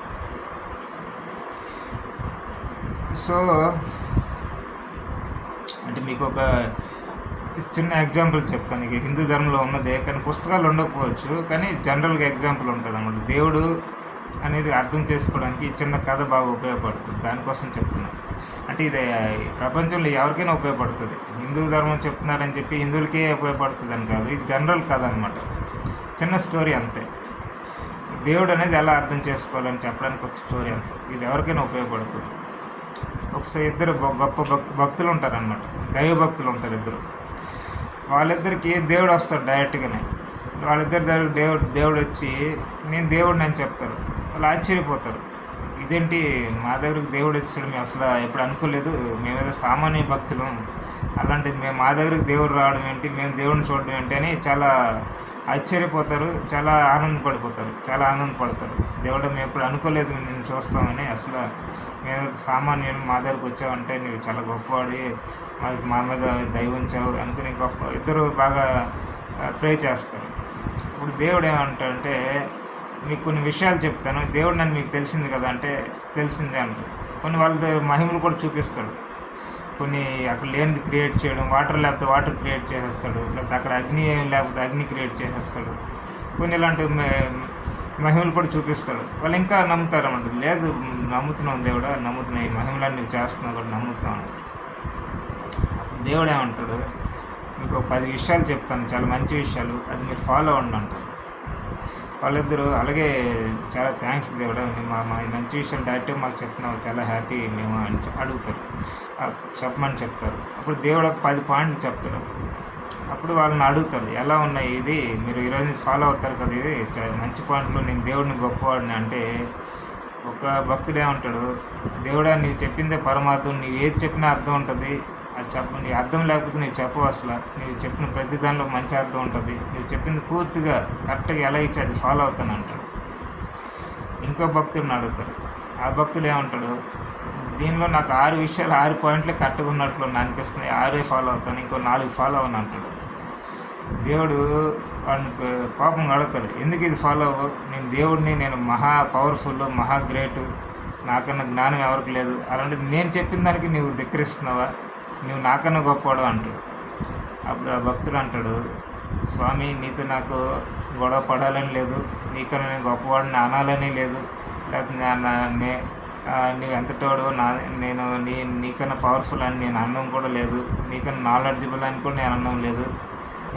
నేను ఉన్న విషయాన్ని ఆలోచించి 10 దానిలో 6 మాత్రమే మనిషికి సమాజానికి ఉపయోగపడతాయి, ఇంకా 4 చెడు విషయాలు మనిషికి సమాజానికి చెడు చేస్తాయని నాకు అనిపించింది, నేను ఆలోచించాను, అదే నేను మీకు చెప్పాను అంటాడు. దేవుడు మొదటి భక్తుడిని అడుగుతాడు, నువ్వు 10కి 10 ఫాలో అవుతున్నావు కదా, నువ్వు చాలా గ్రేట్గా ఉన్నావు, మంచి భక్తుల్లో ఉన్నావు అంటే అతను అంటాడు, అవును స్వామి, నువ్వు ఇచ్చావంటే దానిలో ఏదో ఒక అర్థం ఉంటుంది, ఏమీ అర్థం లేదు, నువ్వు ఎందుకు ఇస్తావు, నువ్వు మహా గొప్ప దేవుడివి, నీకన్నా గొప్ప వాళ్ళు ఎవరూ లేరు, నీ most powerful, most highly knowledgeable, most pure, perfect, కాబట్టి నువ్వు 10 ఇస్తే 10 ఫాలో అయిపోతాను అంతే అంటాడు. అప్పుడు దేవుడు వాడిని తిడతాడు, అరే పిచ్చివాడా, అసలు బుర్ర ఉందా, ఏది ఇస్తే అది గుడ్డిగా ఫాలో అయిపోవడమేనా? నేను నీకు టెస్ట్ చేయాలనే 10లో 6 పాయింట్లు మంచివి ఇచ్చాను, 4 చెడు విషయాలు ఇచ్చాను అని చెప్తాడు. అది కానీ 10 కానీ ఫాలో అయ్యారంటే 6 విషయాలు ఫాలో అయిన దానివల్ల మీకు మంచి జరుగుతుంది, మీకు సమాజానికి. మిగతా 4 విషయాల వల్ల మీకు సమాజానికి చెడు జరుగుతుంది. మీకు టెస్ట్ చేయడానికి నేను చెప్పానంటాడు.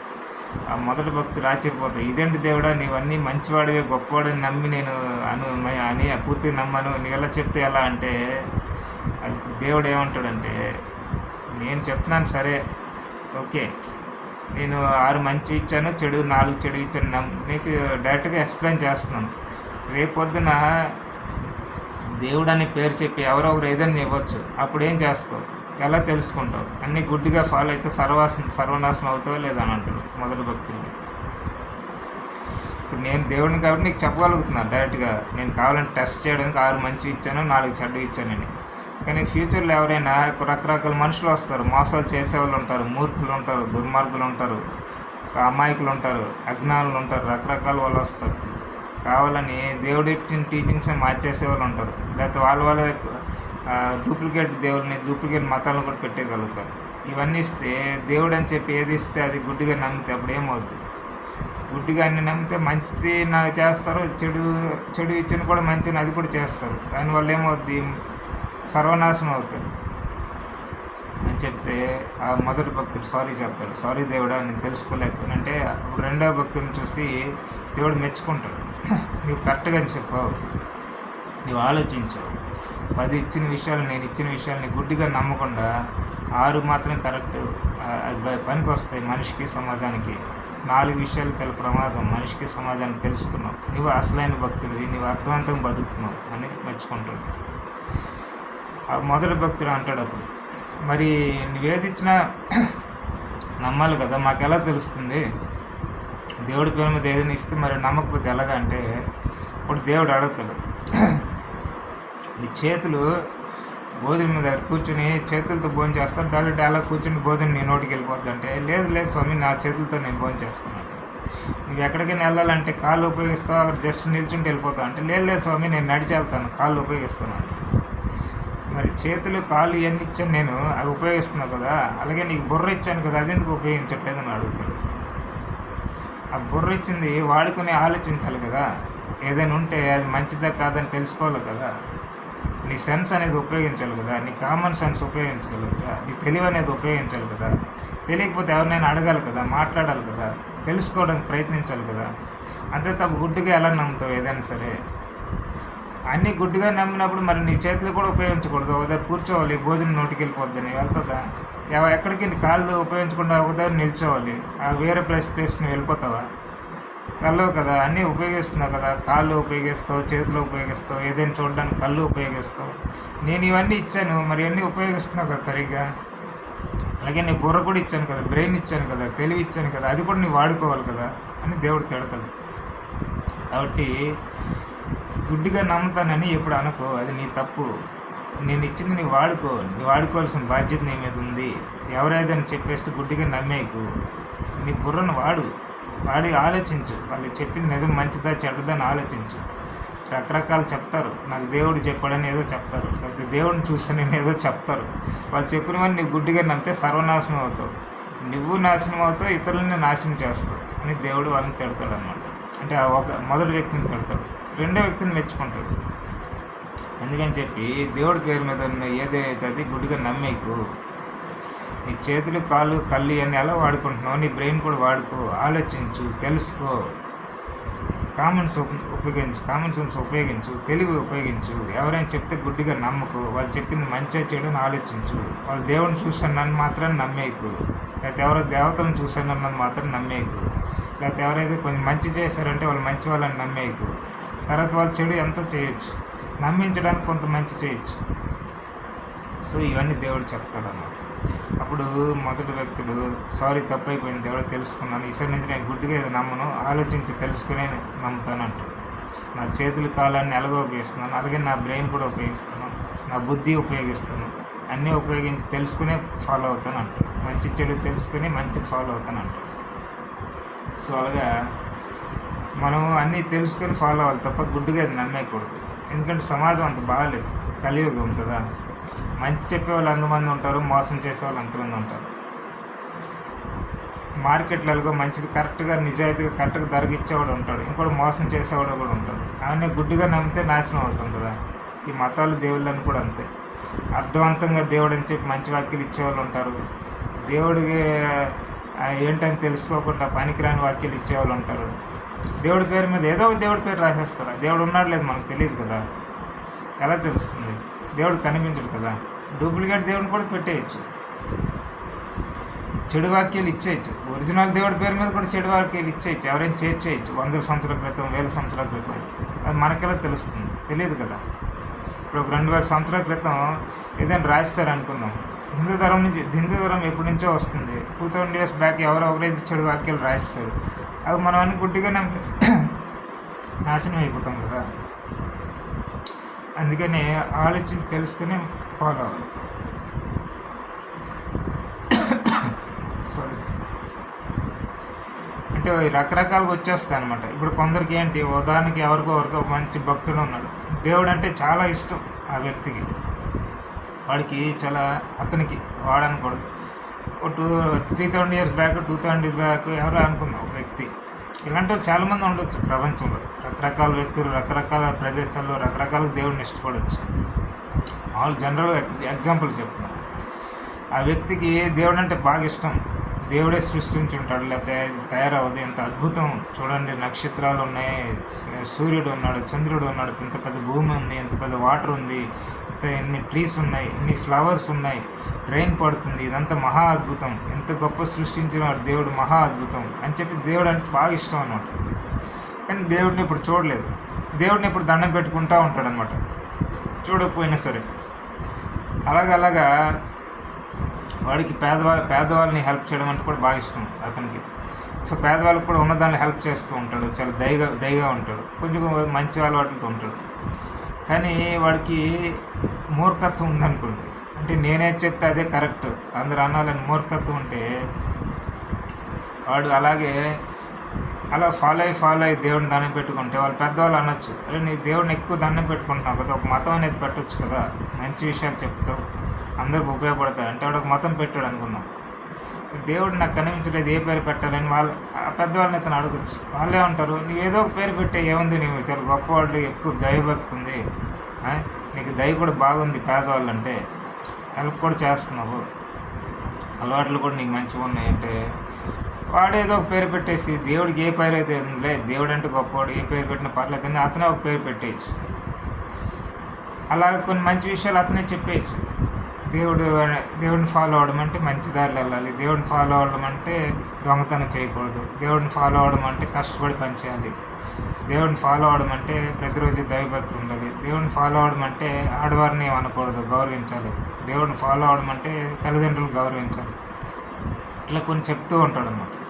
ఏ దేవుడు ఇతనికి చెప్పడు, ఇతనైతేనే ఫీల్ అయ్యి చెప్తూ ఉంటాడు అన్నమాట. అంటే ఇన్స్పిరేషన్ దేవుడు అంతే, దైవభక్తి అంతే. ప్లస్ ప్రజలు అతని పెద్దవాళ్ళు ఎంకరేజ్ చేస్తారు, మంచి చెప్తున్నావు ఇలాగే చెప్పాను. అలాగా అతనికి ఈ మంచి లక్షణాలు ఉన్నాయి, దాని అర్థం అన్నీ మంచిగా ఉంటాయని కాదు కదా. కొన్ని మూర్ఖత్వం లక్షణాలు కూడా ఉండొచ్చు. నేనే చెప్తే అదే కరెక్ట్ అనే మూర్ఖత్వం కూడా ఉండొచ్చు. అప్పుడేమవుద్ది, ఇది ఎవరైనా ఇష్టపడిన వాళ్ళు మరికొందరు ఉంటారు, మేము దేవుడిని నమ్మం, మాకు కనిపించట్లేదని అని కొందరు అనొచ్చు. అప్పుడేమవుద్ది, వీడు వాళ్ళని ఫోర్స్ చేస్తాడు. నేను అన్నీ మంచి చెప్తున్నాను, నాకు చాలా దైవభక్తి ఉంది, చాలామందికి చెప్తే వాళ్ళు నమ్మరు, నీవెందుకు నమ్మట్లేదని వాళ్ళతో గొడవ పెట్టుకుంటాడు. వాళ్ళేమంటారు, మాకు దేవుడు కనిపించట్లేదా, మేమెందుకు నమ్ముతాం, మా ఇష్టం, మా నాస్తికుల్లా బతుకుతాం. ఇప్పుడు వీళ్ళకి వాళ్ళకి గొడవ జరుగుతుంది. వీడేం చేస్తాడు, ఇంతమంది నేను గొప్పవాడిని అంటున్నారు కాబట్టి నేనేది చెప్తే అది నమ్మాలని వీడికిలో మూర్ఖత్వ దూరం డెవలప్ అయిపోవచ్చు. ఒక మూర్ఖుడిలా మారిపోవచ్చు, ఒక అహంకారంగా మారిపోవచ్చు, ఒక గర్వంగా మారిపోవచ్చు. ఎందుకంటే చుట్టుపక్కల ఉండే వాళ్ళందరూ వీడిని గొప్పవాడు అంటున్నారు కదా. నువ్వు మహా గొప్పవాడు, నువ్వు ఎక్కువ దైవభక్తితో ఉంటావు, మంచి విషయాలు చెప్తున్నావు, పేదవాళ్ళకి హెల్ప్ చేస్తున్నావు, నీకు మంచి అలవాట్లు ఉన్నాయంటే వీళ్ళు అహంకారం ఎక్కువైపోవచ్చు. అహంకారం ఎక్కువైపోయి ఆ నాస్తికుని కొట్టడానికి కూడా వెళ్తాడు ఇప్పుడు. ఎందుకంటే నేను చెప్తే వినవా, నేను ఎంత గొప్పవాడిని, నేను చెప్తే నీ వినవేంటి అని చెప్పి వాళ్ళని కొడతారు. వీళ్ళందరూ జనాభా ఎక్కువైపోతే వాళ్ళని చంపుతారు కూడా ఆ నాస్తికులు. వాళ్ళు నాస్తికులు తిరిగి కొట్టడానికి వస్తే యుద్ధాలు కూడా జరుగుతాయి వీళ్ళకి వాళ్ళకి. యుద్ధంలో వీళ్ళు వాళ్ళ నాస్తికుల యొక్క ఆడవారిని రేపులు కూడా చేస్తారు. ఇదంతా జరుగుతుంది. మరి ఇతను మంచోడేగా, పేదవాళ్ళంటే చాలా దయ ఉందిగా, దైవభక్తి ఇతను బాగుంది, అలవాట్లు కూడా బాగున్నాయి. మరి ఎందుకు ఇంత దారుణాలు ఎందుకు ఇంత యుద్ధం జరిగింది, ఆ నాస్తికుల యొక్క స్త్రీలను ఎందుకు వీళ్ళు రేపులు చేశారు, లేకపోతే నాస్తికులను ఎందుకు అనవసరం చంపారంటే అది ఇక్కడే ఉందన్నమాట తెలుసుకోవాల్సింది. గుడ్డిగా ఏదో పైన చూసేసి దాని నమ్మకాల ఆధారంగా దేవుడు అని డిసైడ్ చేయకూడదు, లేకపోతే ఏదో ఒక మతం అని డిసైడ్ చేయకూడదు, అదొక మంచిదని డిసైడ్ చేయకూడదు. అందుకే ఇతనంతటి ఇతనే ఒక మతం పెట్టేసి ఆ జనాలు ఎంకరేజ్ చేసేసి ఇతనే ఒక దేవుడిని పెట్టేసి 4 మంచి విషయాలు చెప్పినందుకు మాత్రం అది సమాజానికి మంచి జరిగిపోదు, దానివల్ల చెడు జరుగుతుంది. ఒక పక్క మంచి జరుగుతుండొచ్చు, ఇతను చెప్పిన టీచింగ్స్ వల్ల మంచి జరుగుతుండొచ్చు, కొంత పేదవాళ్ళకి భోజనం పెడుతుండొచ్చు, లేకపోతే వృద్ధుల్ని ఆదుకోవచ్చు, లేకపోతే మంచి అలవాట్లు ఫాలో అవ్వచ్చు, దేవుడిని దండం పెట్టుకోవచ్చు, డిసిప్లిన్ రావచ్చు, కష్టపడి పనిచేసే అలవాటు రావచ్చు. ఇవన్నీ మంచివే. కానీ ఇంకొక వైపు అనవసరమైన మూర్ఖత్వం, అనవసరమైన హింస, ఇలాంటివన్నీ ప్రబలుతాయి అన్నమాట సమాజంలో. వీళ్ళెళ్ళి ఇంకోరి మీద కొట్టుకుంటారు, వాళ్ళు ఏదో ఇంకో దేవుడిని పెట్టుకుంటే వీళ్ళకి కూడా జరుగుతుంది. వీళ్ళు అంటారు మా దేవుడు గొప్ప అంటారు, వాళ్ళు అంటారు మా దేవుడు గొప్ప అంటారు, ఇద్దరు కొట్టుకుంటారు, ఇద్దరు చంపుకుంటారు, యుద్ధాలు జరుగుతాయి. అందువల్ల పైన ఏదో విషయాలు చూసి దేవుడిని ట్రై చేయకూడదు అన్నమాట. ఈ దేవుడు మంచి చెడని అనుకోకూడదు, లేకపోతే ఈ మతం మంచిది చెడని అనుకోకూడదు. ఎందుకంటే 4 మంచి విషయాలు ఎవరైనా చెప్పగలరు, అది పెద్ద ఇష్యూ కాదు. ఓవరాల్గా జీవితాన్ని అర్థం చేసుకోగలగాలి, సమాజాన్ని అర్థం చేసుకోగలగాలి, దేవుడిని అర్థం చేసుకోవడం ట్రై చేయాలి. ఆ విధంగా చేస్తేనే అర్థం అవుతుంది తప్ప పైన 4 మంచి మాటలు చూసి మంచిదని ఎప్పుడు అనుకోకూడదు. ఇతను మతం పెడితే, ఎలాంటి వాళ్ళు మతం పెడితే ఏమవుతుందంటే కొట్టుకొని చేస్తారన్నమాట. అందరూ నాస్తికులు లేకపోతే దేవుడిని నమ్మేవాళ్ళు కొట్టుకొని చేస్తారు, అయితే వేరే మతం వాళ్ళు ఈ మతం వాళ్ళు కొట్టుకొని చేస్తారు. అలాంటి పరిస్థితులు వస్తాయి. అంటే జస్ట్ ఎగ్జాంపుల్ కోసం చెప్పాలి. అంటే మంచి అలవాట్లు ఉండి మంచి దయ ఉండి కూడా ఈ మనిషి సరైన మతం పెట్టే స్థితిలో ఉండడు. ఎందుకంటే వీడికి అన్ని పూర్తిగా మంచి లక్షణాలు ఏం లేవు, కొన్ని ఉన్నాయి అంతే. ఇలాంటి వాళ్ళు మతం పెట్టడానికి అర్హత లేదు. పెడితే సమాజంలో దారుణాలు జరుగుతాయి అన్నమాట. కేవలం కొన్ని మంచి అలవాట్లు ఉంటే సరిపోదు, పరిపూర్ణంగా ఉండాలన్నమాట. అంటే దాని అర్థం 100% పర్ఫెక్ట్ అని కాదు, అన్నీ అర్థవంతంగా తెలుసుకోగలగాలి, అన్ని జీవన విధానాలని యాక్సెప్ట్ చేయగలగాలి, నాస్తికులను కూడా యాక్సెప్ట్ చేయగలగాలి, వాళ్ళ జీవన విధానాన్ని కూడా రెస్పెక్ట్ ఇవ్వగలగాలి. వేరే దేవుళ్ళు ఎవరంటే వాళ్ళకి రెస్పెక్ట్ ఇవ్వగలగాలి, వేరే జీవన విధానం అంటే వాళ్ళని రెస్పెక్ట్ ఇవ్వాలి. ఇవన్నీ ఇవ్వగలిగితేనే అర్థమవుతుంది జీవితం. అంతే తప్ప ఏదో ఒకటి గుడ్డిగా కొన్ని నమ్మేసి అందరూ అదే ఫాలో అవ్వాలి అనే మూర్ఖత్వంతో ఉంటే సమాజంలో గొడవలు జరుగుతాయి అని చెప్పడానికి ఎగ్జాంపుల్ చెప్పాను అంతే. ఇలా ఎంతోమంది సమాజంలో ప్రపంచంలో ఎంతోమంది చేయొచ్చు, మతాలను పెట్టేయచ్చు, దేవుళ్ళని పెట్టేయచ్చు, రకరకాలు వచ్చేస్తాయి. సో దానిలో మంచి చెడు చేరిపోవచ్చు. అందుకే ఇవన్నీ గుడ్డిగా నమ్మితే నాశనం అయిపోతారు అన్నమాట. 4 మంచి విషయాలు ఉన్నాయని చెప్పి గుడ్డిగా ఇది నమ్మేకూడదు. పేదవాళ్ళకి సహాయం చేయండి అది ఉందని చెప్పి అది మంచిదని అనుకోకూడదు, దానిలో చెడు ఎంతో ఉండొచ్చు. లేకపోతే కష్టపడి పని చేయండి అని చెప్పి ఎవరైనా అంటే ఇది బాగుందని చెప్పి అది మంచిదే అనుకోకూడదు. దానిలో ఎన్నో చెడు ఉండొచ్చు. అంటే ఒక ప్లేట్లో మంచి భోజనం పెట్టి కొంచెం విషం వేస్తే ఆ భోజనం ఎలాగో విషమయం అయిపోతుంది, ఎవరు తినలేరు ఇంకా. అలాగా ఎన్ని మంచి ఉన్నా కొన్ని విషపూరితమైన మాటలు, విషపూరితమైన విషయాలు ఉంటే అవి నాశనం, ఆ మంచిని కూడా నాశనం చేసేస్తాయి అన్నమాట. దానివల్ల ఎవరికి ఉపయోగపడదు. ఆ మతం వల్ల కానీ, ఆ దేవుళ్ళ వల్ల కానీ, అది ఆ వ్యవస్థ వల్ల కానీ ఎవరికి ఉపయోగం ఉండదు. మంచి కన్నా చెడే ఎక్కువ జరుగుతుంది. అందుకని గుడ్డిగా ఇది నమ్మకండి. అసలే కలికాలం, ఎవరు ఏది చేస్తారో ఏది చెప్పలేము అనమాట. మంచి చెడు అని కలిసిపోయి వెళ్ళిపోతూ ఉంటాయి. మంచి ఎక్కడ ఉంటుందో దాన్ని చెడు చేయడానికి కూడా చాలామంది ఉంటారు. చెడు వాక్యాలు కూడా పెట్టేస్తారు. సో అందుకని గుడ్డిగా ఇది నమ్మకూడదు. ప్రతి మనిషి దేవుడు అంటే ఏంటంటే తనకు తెలుసుకోవడానికి ట్రై చేయాలి. అందుకని ఏదో కొన్ని మతం మంచిగా కొంటుంది కాబట్టి ఫాలో అవుతా అంటే, మరి చెడు ఉంటే ఏం చేస్తారు అప్పుడు? చెడు ఉంటే అది చెడు కూడా జరుగుతుంది కదా, చెడు కూడా ప్రభావం అవుతుంది కదా అందరూ. అంటే ఒక ప్లేట్లో 10 మంచి పదార్థాలు పెట్టి, మంచి రైస్, స్వీటు, మంచి కర్రీస్ ఒక 3-4, సాంబారు, రసం అన్నీ పెట్టి, రోటీ పెట్టి, పెరుగు అన్నీ పెట్టి, తర్వాత దానిలో విషం వేస్తే అది ఎలాగ తినగలరా? ఎవరూ తినలేరు కదా, నాశనం అయ్యి వాళ్ళు తింటే చేస్తారు. అలాగే ఒక 10 మంచి విషయాలు, 20 మంచి విషయాలు ఉన్నాయని చెప్పి గుడ్డిగా నమ్మితే, అవి నమ్ముతూ అందులో చెడు కూడా నమ్మితే సర్వనాశనం అయిపోతారు అనమాట. వాళ్ళు నాశనం అవుతారు, సమాజాన్ని నాశనం చేస్తారు. అలాగని చెప్పి సామాన్య మనుషులు చెడ్డవాళ్ళని కాదు నా ఉద్దేశం. ఇదంతా ఫెయిల్యూర్ ఏంటంటే గవర్నమెంట్ ఫెయిల్యూర్, ప్రభుత్వాలు, ప్రపంచ సమాజం యొక్క ఫెయిల్యూర్. 2-3 వేల సంవత్సరాల నుంచి ఫెయిల్యూర్ అవుతూనే ఉన్నారు. మొదట కూడా ఎవరు సరిగ్గా కంట్రోల్ చేయలేదు, ఇప్పుడు కూడా ఎవరికి సరిగ్గా కంట్రోల్ చేయట్లేదు. అది కారణం. అంతే తప్ప సామాన్య మనుషులు తప్ప ఎవరిది లేదు. సామాన్య మనుషులు ఏముంది, ఏది ఇస్తే అది ఫాలో అవుదాం అనుకుంటారు. వాళ్ళని ఎలా తిడతాం, వాళ్ళు ఎలా తప్పు అని అంటారు. వాళ్ళనేమని లాభం లేదు. ప్రపంచ సమాజం, పెద్దవాళ్ళు, లేకపోతే గవర్నమెంట్ ఉండేవాళ్ళు, గవర్నమెంట్ ప్రభుత్వం, వాళ్ళందరూ ఇవన్నీ కంట్రోల్ చేయాలి. ఒక అర్థవంతమైన వ్యవస్థను పెట్టాలి. మంచి వ్యక్తిని తీసుకురావాలి. అందరికీ మంచిదారులు వెళ్ళగలేటట్లు అవేర్నెస్ క్రియేట్ చేయాలి. గుడ్డిగా ఏది నమ్మకండి, మోసం చేసేవాళ్ళు ఉంటారు. ఇప్పుడు ఫైనాన్స్ మార్కెట్ అని మోసం చేసేవాళ్ళు ఎలా ఉన్నారు, అలాగే మతము దేవుడు అని చెప్పి మోసం చేసేవాళ్ళు ఉంటారు. మార్కెట్లో షాపులు కొందరు మోసం చేసేవాళ్ళు ఉంటారు, అందరూ నిజాయితీ వాళ్ళు ఉంటారు. అలాగే మతం దేవుడు చెప్పి కూడా మోసం చేసేవాళ్ళు ఉంటారు. 1000 ఏళ్ళ క్రితమే మంచి టీచింగ్స్తో పాటు దేవుడి పేరు మీద చెడు టీచింగ్స్ ఇచ్చేయచ్చు. అవన్నీ చెప్తే అవన్నీ గుడ్డిగా నమ్మితే నాశనం అవుతారు. లేకపోతే 2-3 వేల సంవత్సరాల క్రితమే ఏదో లేని దేవుడిని కూడా క్రియేట్ చేసి డూప్లికేట్ అని మంచి చెడుని కలిపి ఏదో మతం పెట్టేయచ్చు. అవన్నీ గుడ్డిగా నమ్మితే నాశనం అవుతారు. అలాగే మనుషులకి అందరికీ అవేర్నెస్ ఇవ్వాలన్నమాట గవర్నమెంట్. వాళ్ళే కొన్ని ఆఫీసులు తెరవాలి, దానిలో ఉద్యోగులు నియమించుకోవాలి, అవేర్నెస్ క్రియేట్ చేయాలి. వాళ్ళందరూ ట్రైనింగ్ ఇవ్వాలి. ఫస్ట్ ట్రైనింగ్ ఇచ్చి వాళ్ళందరూ మంచి జ్ఞానం వచ్చేటట్లు చేయాలి. వాళ్ళందరూ ఆలోచించుకొని తెలుసుకోవాలి. అలాగే వాళ్ళ సమాజం కూడా ఆలోచించేటట్లు చేయాలి.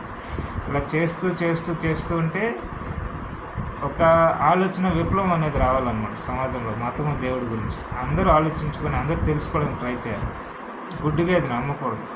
అప్పుడే ఏం గొడవలు లేకుండా ఉంటాయన్నమాట.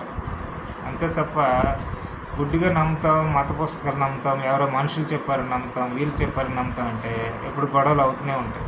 దానికి అంతం లేదు.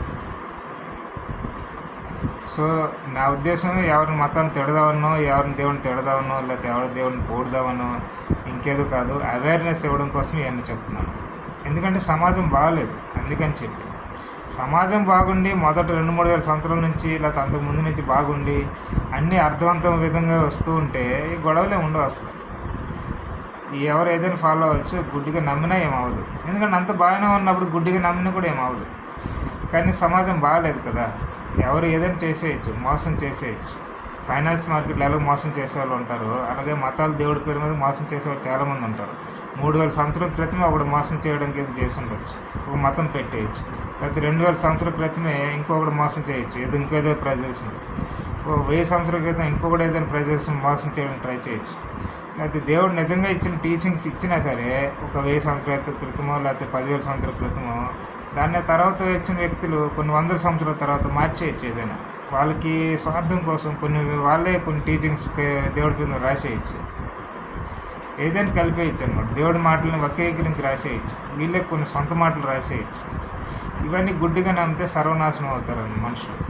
అంటే ఒకవైపు మంచి తెలుసుకుని మంచి ఫాలో అవుతారు, ఇంకోవైపు చెడు కూడా నమ్మి నాశనం అవుతారు. అలాగనమాట. అందుకని గుడ్డిగా ఏమి నమ్మొద్దు. ఇప్పుడు నేనున్నాను, భగవద్గీతని గుడ్డిగా నమ్మలా. ఆ వాక్యాన్ని చాలా పరిశీలించే ఫాలో అవుతాను. ఎందుకంటే 1000 సంవత్సరాల క్రితం ఎవరైనా రాసేస్తే అది పనికిరానిది అయితే నా జీవితం నష్టం కదా. ప్లస్ ఇతరులను కూడా నేను ఎఫెక్ట్ చేయొచ్చు చెడుగా. అది ప్రమాదం కదా. నాతో శ్రీకృష్ణ భగవాన్ డైరెక్ట్గా మాట్లాడలేదు కదా. నేను ఒక బుక్ పట్టుకుంటున్నా, అది ఎవరో మనుషులు రాసి ఉండొచ్చు. అంటే శ్రీకృష్ణ భగవాన్ నిజంగా చెప్పండి, భగవద్గీత నిజంగా జరగని, మహాభారతం నిజంగా జరగని, అయినా సరే భగవద్గీత శ్రీకృష్ణ భగవానుడు ఇచ్చిందే కరెక్ట్గా అలాగే వస్తుందని గ్యారంటీ లేదు కదా. దాన్ని ఏదైనా మార్చేస్తే తర్వాత 5000 years బ్యాక్ జరిగింది, ఒక 1000 సంవత్సరాల తర్వాత ఎవరైనా ఏదో వేరే విషయాలు రాసేస్తే, లేకపోతే 2000 సంవత్సరాల తర్వాత ఇంకొకరు ఎవరైనా కొన్ని వాక్యాలు మార్చేస్తే, దేవుడి పేరు మీద శ్రీకృష్ణ భగవాన్ పేరు మీద కొన్ని చెడు వాక్యాలు రాసేస్తే ఏదైనా, అవన్నీ నేను గుడ్డిగా నమ్మంటే నాశనం అవుతాను కదా. ఒకవైపు మంచి నేర్చుకుని మంచి ఫాలో అవుతుంటాను, మంచి జరుగుతుంది. ఇంకోవైపు చెడు ఏదైనా ఉంటే అది గుడ్డిగా ఫాలో అయితే అది కూడా చేసేసి దానివల్ల నాకు నష్టం, సమాజానికి నష్టం అవుతుంది. అందుకే గుడ్డిగా నమ్మకూడదు అన్నమాట. అది తెలుసుకొని ఆలోచించుకొని నమ్మాలి. మనిషికి సమాజానికి మంచి చేస్తుందా లేదా అలా ఆలోచించుకొని అలాంటివి ఉంటేనే తీసుకోవాలి. నాకు చాలా ఆనందకర విషయం ఏంటంటే చెడు విషయాలు ఏం చేరలేదు. అది దేవుడు నిజంగా ఏవేవి ఇచ్చాడో ఏవి ఇవ్వలేదు నాకు తెలియదు, ఎందుకంటే నేను దేవుడిని చూడలేదు, నాతో దేవుడు మాట్లాడలేదు. కానీ చెడు విషయాలు ఏంటి భగవద్గీతలు చేరలేదని అనిపిస్తుంది, ఎందుకంటే అన్నీ అర్థవంతంగానే ఉన్నాయి. దానివల్ల నేను చాలా ఆనందిస్తున్నాను నిజంగా. లేకపోతే అన్నీ ఏది చెడు ఏది మంచి అనేది అన్ని వెతుక్కొని అదొక పెద్ద తలనొప్పి. లేకపోతే అది నేనేది గుడ్డిగా అది నమ్మలే, ఆలోచించుకునే ఫాలో అవుతాను. ఇదనే కాదు, రామాయణం అని, మహాభారతం అని ఏదైనా ఉన్నాయి, లేకపోతే ఎవరైనా గురువులు చెప్పినా గుడ్డిగా నమ్మాను. అది అర్థవంతంగా ఉంటే తీసుకుంటాను తప్ప పనికిరానివి అయితే తీసుకోను అన్నమాట. ఎందుకంటే కలియుగం, ఎవరు ఏదైనా చేసేస్తారు, అంటే ఏదైనా ఇన్ఫ్లుయెన్స్ అయిపోతారు, ఏదైనా గుడ్డిగా నమ్మేస్తారు. సో అవన్నీ మన మీద చెడు ప్రభావం పడకుండా మనమే చూసుకోవాలి. సో ఇది అన్నీ ఎక్స్ప్లెయిన్ చేద్దామని ఈ వీడియో చేశాను. సో అందరూ ఆలోచించుకోండి, దేవుడిని తెలుసుకోవాలనుకుంటే ఆలోచించుకోండి, ఒక మంచి దారి వెళ్ళడం కోసం అని చెప్పి ఆలోచించుకోండి. ఇంకోటి మహిమలు ఇవన్నీ కూడా గురించి చెప్దాం అనుకున్నా, నేను ఇప్పటికే వీడియో చాలా పెద్దగా అయిపోయింది, టైం చాలా పెద్దగా అయింది, బట్ అది కూడా కొంచెం చెప్తాను. చాలామంది ఏంటంటే దేవుళ్ళు మహిమలు అని చెప్పి చాలా ఇంట్రెస్ట్ చూపిస్తుంటారు. అది అసలు మంచి అలవాటు కాదు. ఫస్ట్ నేను డైరెక్ట్గానే చెప్తున్నాను, అది మంచి అలవాటు అస్సలు కాదు. అంటే దేవుడికి గొప్ప లక్షణాలు ఉన్నాయి, మనకు హెల్ప్ చేయాలనుకుంటే, దేవుడికి అనుకుంటే హెల్ప్ చేయాలనుకుంటే చేయని, అది ఓకే. బట్ గుడ్డిగా నమ్మకూడదు అనమాట. ఈ దేవుడికి ఈ మహిమలు ఉన్నాయి, దేవుడికి ఆ మహిమలు ఉన్నాయి, మనకు ఇది చేసేస్తారు అది చేస్తారు గుడ్డిగా నమ్మకూడదు. ఎందుకు నమ్మకూడదు అంటే, మరి దేవుడికి అందరినీ పట్టించుకొని బాగా చేయాలనుకుంటే వీధుల్లో అడుక్కునే వాళ్ళు ఉండరు కదా, ఇప్పుడు భోజనం దొరికేది కదా. వీళ్ళలో బట్టలు సరిగ్గా లేకుండా అంతమంది తిరుగుతుంటారు, వాళ్ళకి అలా ఉండరు కదా, వాళ్ళకి మంచి జరిగేది కదా. లేకపోతే చాలామంది కత్తులతో చంపుకుంటారు, అవన్నీ జరిగేవి కాదు కదా. లేకపోతే ఆడవారి మీద అత్యాచారాలు జరుగుతుంటాయి, అవన్నీ జరిగేవి కాదు కదా దేవుళ్ళు వచ్చి పట్టించుకుంటారు. ఇక్కడే అర్థం అవ్వాలి కదా దేవుళ్ళు అందరూ పట్టించుకోరని, ఇలాంటి విషయాలు కల్పించుకోరని. సో అందుకని చెప్పి దేవుడు నిజంగా పవర్ ఉన్నాయి, గొప్ప దయగలు ఉండని, అయినా సరే అవన్నీ వచ్చి మనకి హెల్ప్ చేసేస్తాడని అనుకోకూడదు గుడ్డిగా. మన పని మనం చేసి దేవుడికి మనకు ఆశీస్సులు ఉండాలి. మనకి దేవుడు హెల్ప్ చేయాలని చేయని, దేవుడు పట్టించుకోకపోయినా దేవుడు ఇష్టమని వదిలేస్తే తలనొప్పే లేదన్నమాట. మన పని మనం చేసుకోవడం మన పని, దేవుడు హెల్ప్ చేస్తాడు లేదని దేవుడికి పని, దేవుడు ఇష్టం, దేవుడికి వదిలేయాలి, మనం దాంట్లో వేలు పెట్టకూడదు అన్నమాట. మరికొందరు అంటే ఈ మహిమలు ఇవన్నీ చాలా ఇంట్రెస్ట్ చూపిస్తారు. వీళ్ళకి ఒక ఎగ్జాంపుల్ చెప్పాలంటే, ఇప్పుడు ఆది శంకరాచార్యులు ఉన్నారు కదా, ఈ అంటే పేదవాళ్ళ గుడిసె దగ్గరికి వెళ్తారు.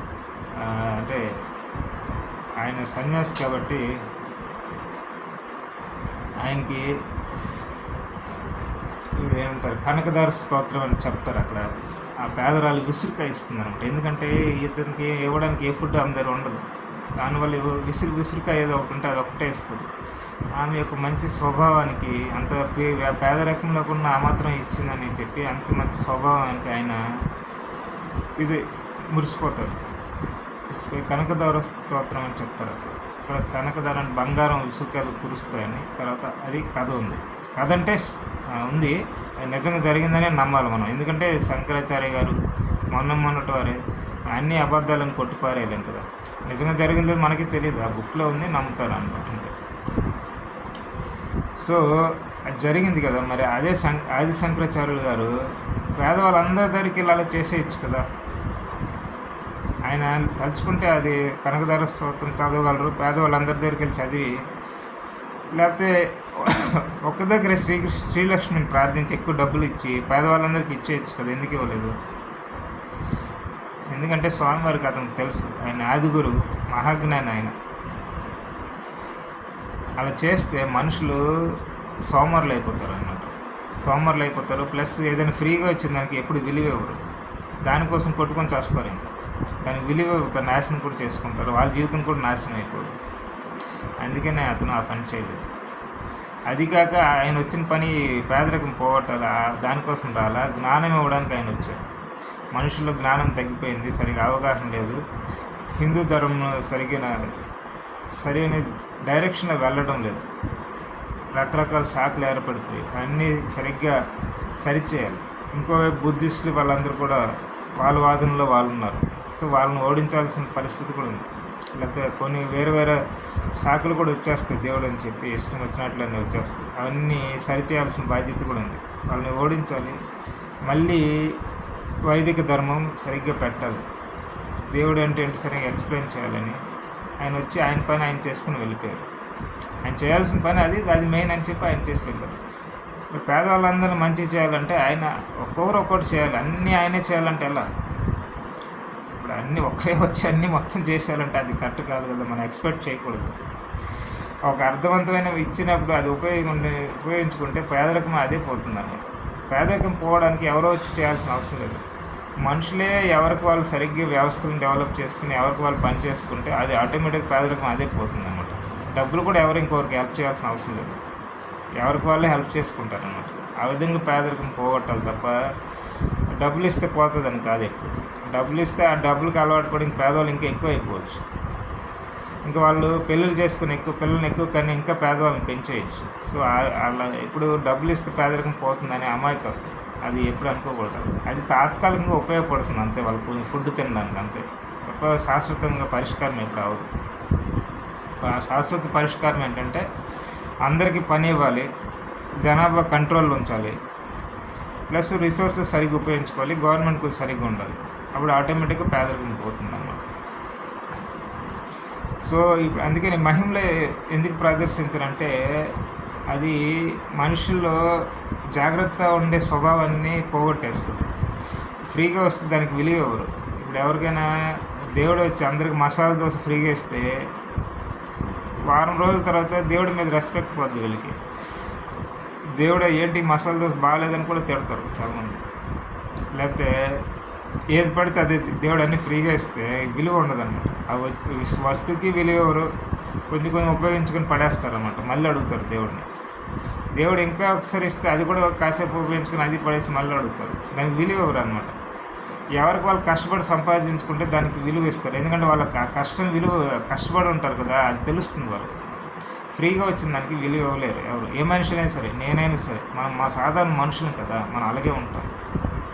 మనం కష్టపడితే దానికి విలువ ఇస్తాం. ఎందుకంటే కష్టపడి ఉంటాం కదా, దానికి తెలిసి ఉంటుంది మనకి. అది ఫ్రీగా వస్తే దానికి అంత విలువ ఇవ్వం, ఎందుకంటే మనం కష్టపడి ఉండం కాబట్టి మనకు దాని విలువ తెలియదు. తొందరగా పోగొట్టేస్తాం కూడా, మళ్ళీ అడుగుతాం అలాగనమాట. సో దేవుడు వచ్చి నిజంగా అన్ని ప్రపంచ సమస్యలన్నీ సాల్వ్ చేసేసినా సరే ఎక్కువ కాలం అదేమి సరిగ్గా ఉంటుందని గ్యారెంటీ లేదు. మళ్ళీ ఒక 10 సంవత్సరాల తర్వాత, 20 సంవత్సరాల తర్వాత, లేదా 50 సంవత్సరాల తర్వాత మళ్ళీ పూర్ పీపుల్ తయారవుతారు, ఇంకా ఎక్కువ అవుతారు ఇప్పుడు. ఎందుకంటే పని చేయడం అలవాటు పోతుంది కాబట్టి దేనికి విలువ ఎవరు. ఒక పక్క ఇంక దేవుడిని అడుగుతూనే ఉంటారు అన్నమాట. ఇచ్చింది కూడా దానికి విలువ ఎవరు, పడేస్తారు, సగం ఉపయోగిస్తారు, పడేస్తారు. ఒక ఇల్లు ఇస్తే ఇష్టమైన వాళ్ళు వాడతారు, ఒక సంవత్సరం 2 సంవత్సరాలు వాడి దేవుడిని మళ్ళీ కొత్త ఇల్లు ఇవ్వంటారు. ఇది అంత బాగా నచ్చట్లేదు మాకు, వేరే డిజైన్తో ఇంకా పెద్ద ఇల్లు ఇవ్వు, మంచిది ఇల్లు అంటారు. అలా మనుషులు తయారైపోతారు, మనం తయారైపోతాం అలాగా, నేనైనా సరే ఎవరైనా సరే. ఎందుకంటే మనకి ఫ్రీగా వచ్చిన దానికి విలువ ఇవ్వలేము, కష్టపడితే దానికి విలువ ఇస్తాం. మనిషి స్వభావమే అంత. సో దేవుడు మళ్ళీ అది పోనీ అడిగారు కదా, మళ్ళీ ఫ్రీగా ఇంకొక ఇల్లు తయారు చేసి ఇచ్చాడు అనుకున్నాం. అలా అంటే స్వామి దానికి పవర్ ఉందని ఇచ్చేసాడు అనుకున్నాం, పవర్తో ఇచ్చేసాడు. ఈ ఇల్లు కూడా ఒక 5 సంవత్సరాలు, 2 సంవత్సరాలు, 3 సంవత్సరాలు వాడి దాన్ని కూడా వదిలేస్తారు, ఇంకో కొత్తది అడుగుతారు. సో మనిషి దేనికి విలువ ఇవ్వడం అనమాట. అప్పుడు చివరికి తన జీవితం కూడా తన విలువ లేకుండా పోతుంది. అందువల్ల దేవుడు వచ్చేసి అన్ని సమస్యలు పరిష్కారం చేస్తే అది నిజంగా బాగా అయిపోద్ది అని ఎవరైనా అనుకుంటే అది అమాయకత్వం. దానివల్ల ఇంక సమస్యలు ఇంక పెరుగుతాయి అన్నమాట. ఎందుకంటే మనిషి దేనికి విలువ ఇవ్వకుండా అయిపోతుంది. ప్రస్తుతం పేదలకు ఉండొచ్చు, సమస్యలు ఉండుండొచ్చు, కానీ ఇదంతా పరిమితంగా ఉన్నాయి. నిజంగా దేవుడు వచ్చి అన్నీ హెల్ప్ చేస్తే దీనికన్నా ఒక 100 రెట్లు ఎక్కువ సమస్యలు తయారవుతాయి అన్నమాట. ఎందుకంటే ఎవరు దేనికి ఇంక విలువ ఇవ్వడం మానేస్తారు. ఇంకా గొడవలన్నీ ఇష్టం వచ్చినట్టు జరుగుతాయి. ఎవరైనా కొట్టినా చంపినా దేవుడు వచ్చి హెల్ప్ చేస్తాడు అని చెప్పి పట్టించుకోరు అన్నమాట. అన్నీ దేవుడి మీద తోసేస్తారు ఇంక.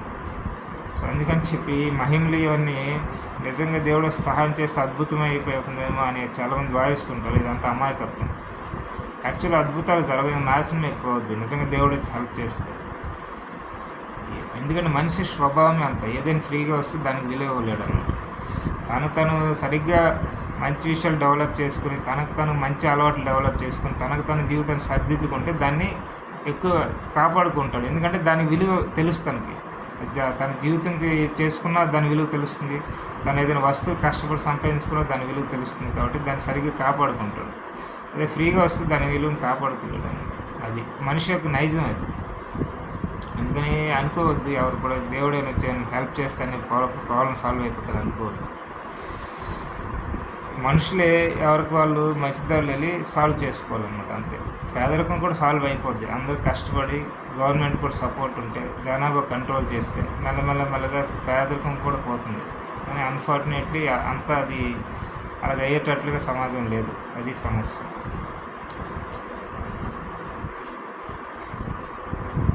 ఉంటాను.